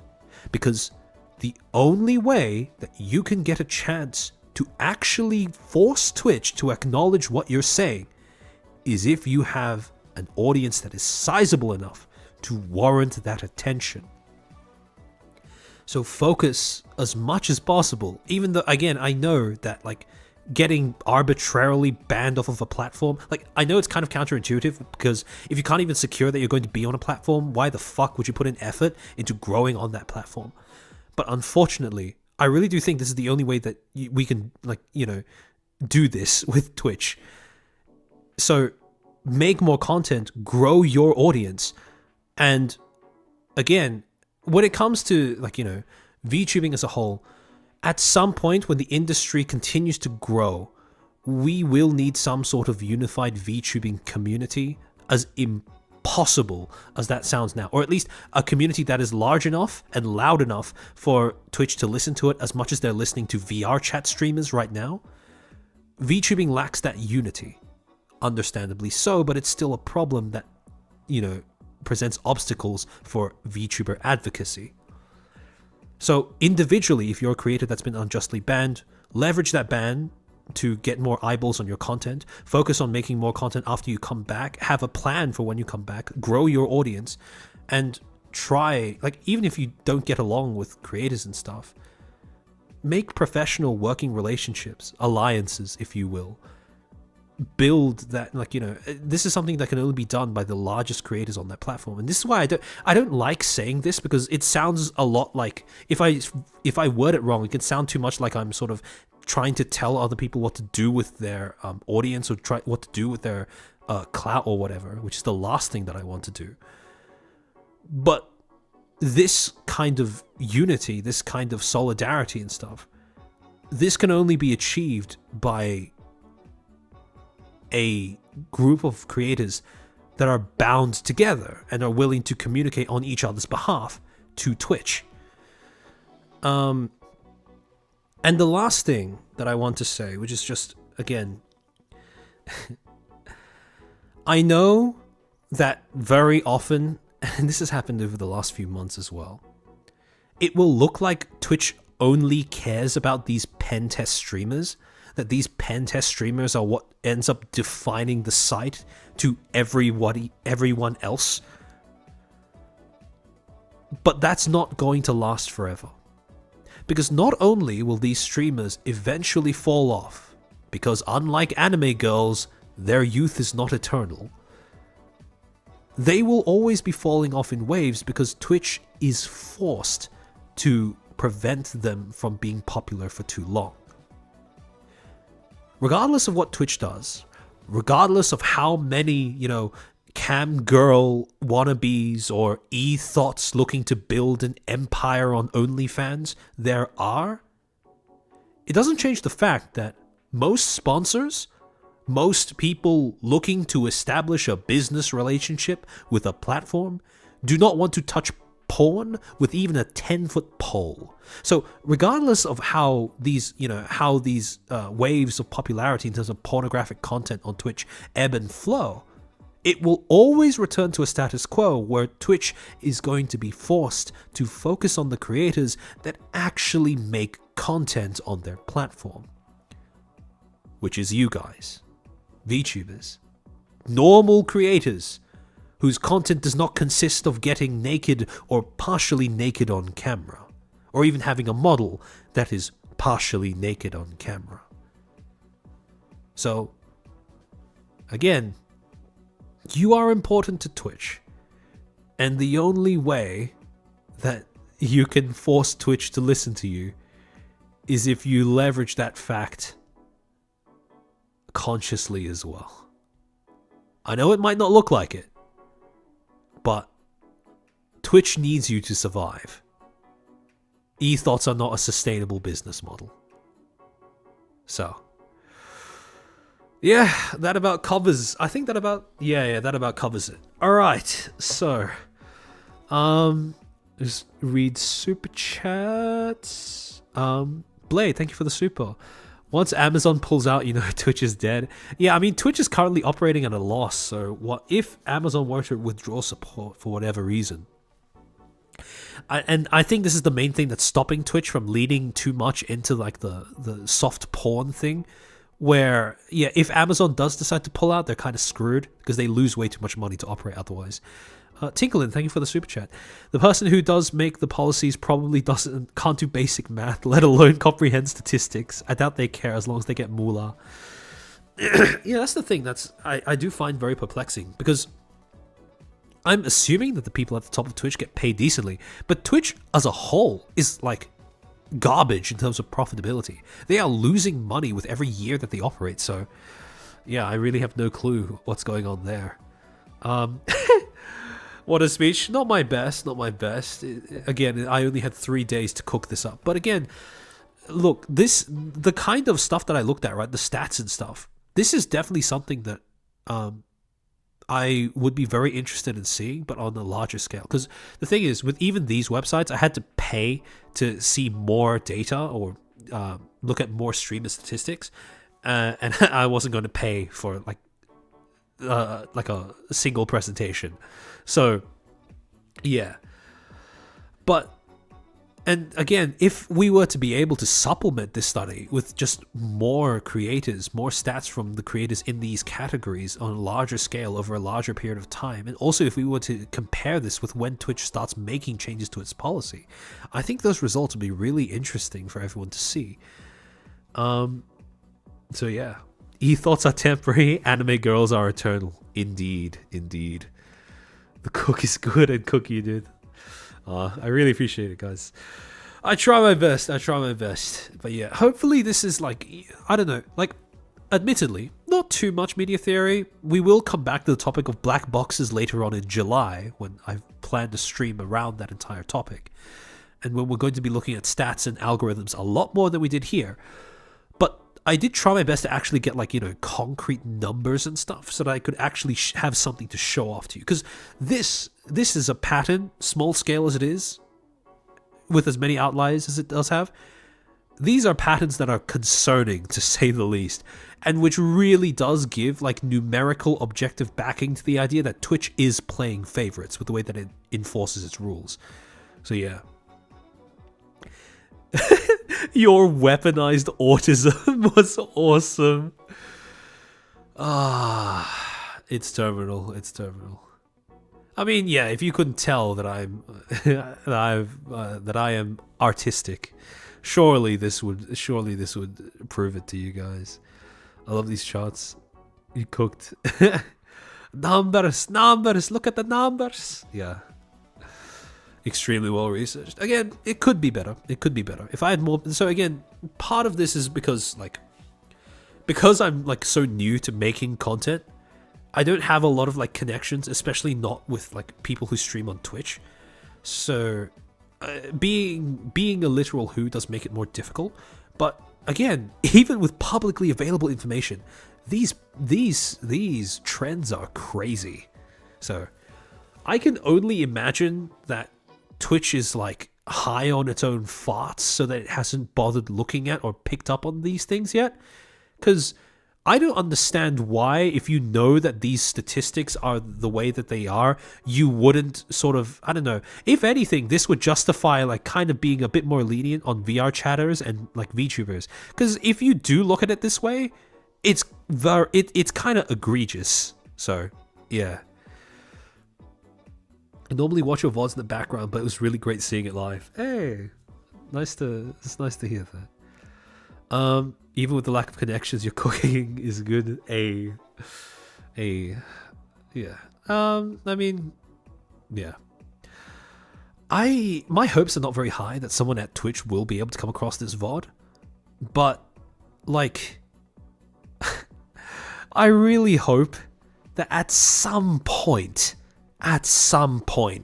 someone in their like workforce will think to do the same thing. Because again, this was like what, like 3 minutes of Googling, a few hours of reading, and a few like maybe like 2-3 hours of pulling up stats on third-party websites. And this was third-party websites, right? Twitch has all of this info like at home, so they could do this really easily. It's just that for some reason they don't seem to be bothered to. So yeah. Maybe new, but you're doing. I try. Proof for something? Yeah, for sure. Armchair Maikami Yoshi. Save that for when I debut an actual VTuber model. I'm still working on getting the tech for that set up. So. We need more object tubers. Like, while we're on the topic, too many VTubers are like animals or mythical beings. We need more objects. We need Hitachi to come out with an official VTuber ambassador, the same way that a GX Opera has.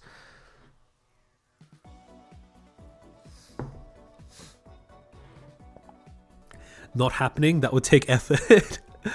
They would be exposed for favoritism.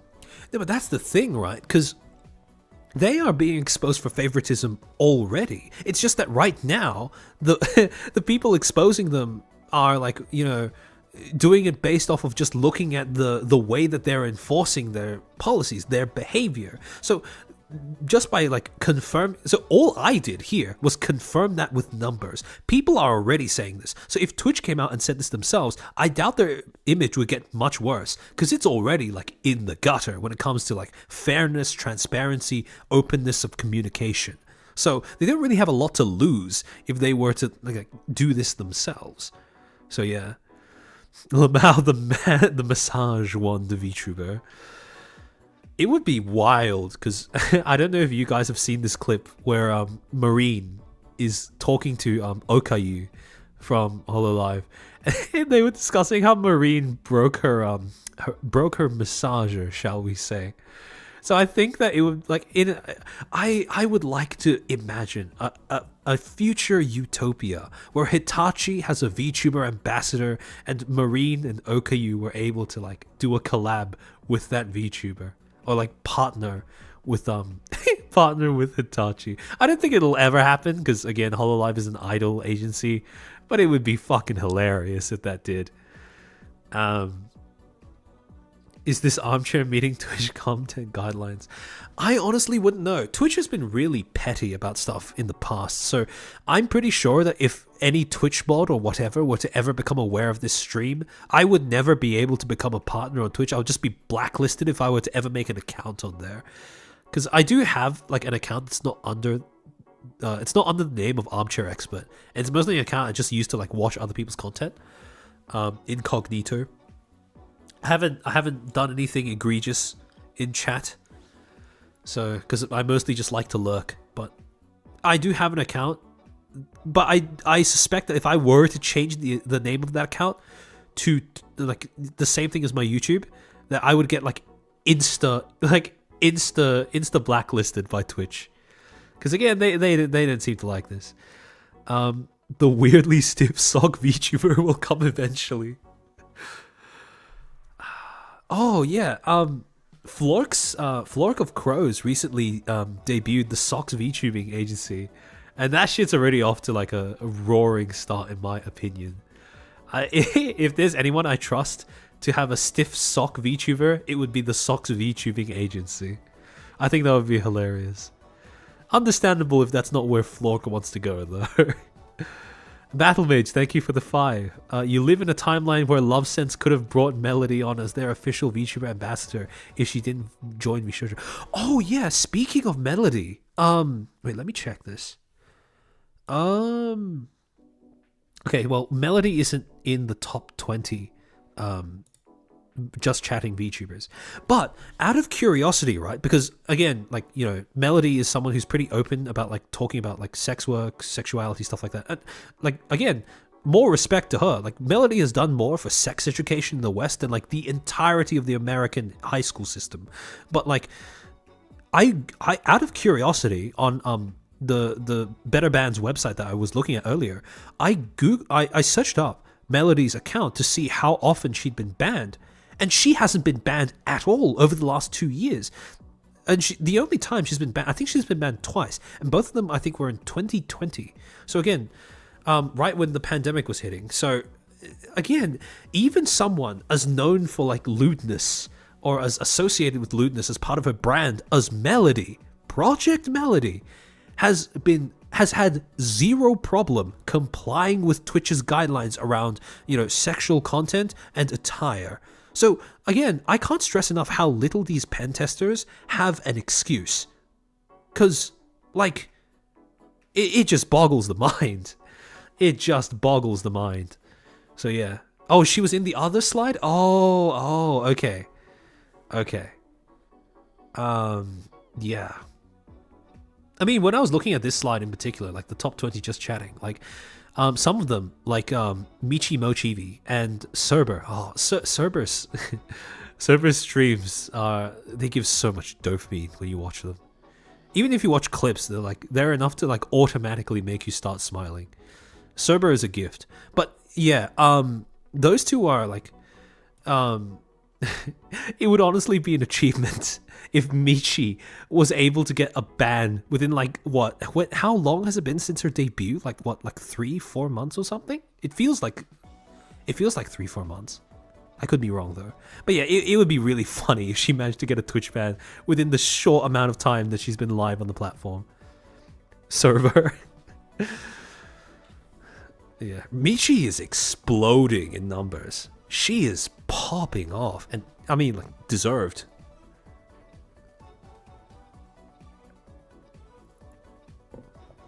Melody follows the rules of the platforms. Yeah, that's what I respect. Like, I mean, like, you know, it's one thing to, like, you know, have lewdness as part of your branding or whatever, but like, Melody is someone who actually does, like, if I remember this correctly, like, virtual cam girling, and like, she keeps her work, like, well, at least she keeps her, like, work practices and workplaces separate from one another with, like, a really clear distinction.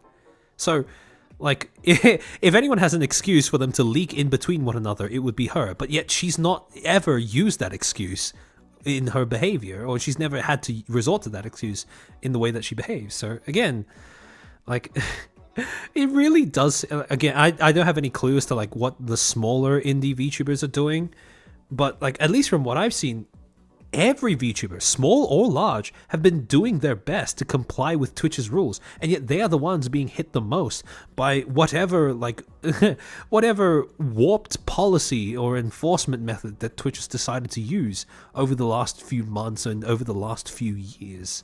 So yeah. Who is Cerber? Cerber VT. I found her through Vettel. Basically, British hellhound VTuber. Very cute.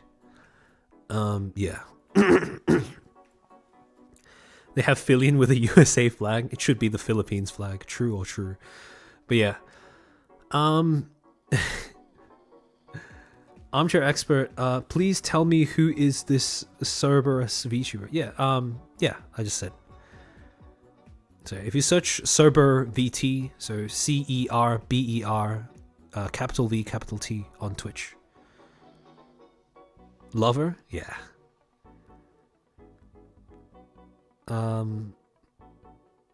Vettel's new adopted daughter. Yeah, kind of. Vettel has been, like, an actual goldmine when it comes to, like, just discovering smaller indies that, you know, smaller indies that are great content-wise, but have yet to achieve as much notoriety as their more sizable peers. But yeah. Michi is free from the debuff. Yeah, kind of wild. Clip of Neuro learning how to say her name. Yeah, there is one. I like Melody more than other cam girls. She knows when to be lewd and when to be modest. I mean, the thing about Melody that makes her so likable, and I suspect the reason why people who like her on one platform tend to also like her on the other platform as well. Sorry, the other way around. But she has, like, she's a person. Like, she actually has a personality, and her content revolves around her personality. Like, she's fun to listen to. She's fun to watch, and, like, who are fun to watch regardless of what it is she's doing. But, like, you know, like, she's a creator, not like someone who's just using her body as content in and of itself, which is, I suspect, why people are drawn to her regardless of what platform she's streaming on. Another rabbit hole to dive in. Glad to have given you that. Okay. All right. So, for those who don't know, tomorrow I'm going to be having a stream at the same time, 11 a.m. Australian, 9 p.m. EST, where I basically go into detail as to how I managed to find myself in the VTubing rabbit hole. And a big portion of it, at least the first half, is going to be me talking about how I first got into anime, what were the animes that I watched, how each of them built up my tolerance to a different part of VTubing and VTubing culture, and then eventually how I fell from that into watching VTubers. So, that being said, the majority of the last 3 days has been mostly taken up by me trying to, like, scramble to assemble this slideshow. So, I will be hopping off to finish the presentation, so that's ready for tomorrow morning, and also to hopefully to prep more content for you guys because I am planning something quite large in July as well. So, the lore is coming, yeah. Oh yeah, it's Sumanite. You've seen the pinned comment on my community post, yeah. So yeah, Licorice Recall is really good. So yeah, if you aren't subscribed, well actually, if you aren't subscribed, please do subscribe. If you are subscribed, keep your eye on my community tab. I post more often there than I do on Twitter because I dislike Twitter as a platform. Okay, but anyways, I will be switching over to the abduction screen. Let me see if there's anyone who's actually like streaming right now. Oh,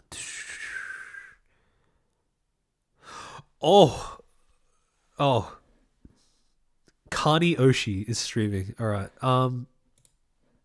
Okay. I might send you there in that case. Okay. New Elden Ring DLC. So remember what I said before about like great media? This is an example of it. I'm going to be sending you off to Shina Amanagawa, who is a talent from Face Connect's Gen 2. My Kani Oshi. Okay, so before I send you guys off, thank you for watching. I hope you learned something useful or at least interesting to you. Please behave yourselves in Sheena's chat. And yeah, enjoy the rest of your day. I will see you guys tomorrow, hopefully. Otsu chair.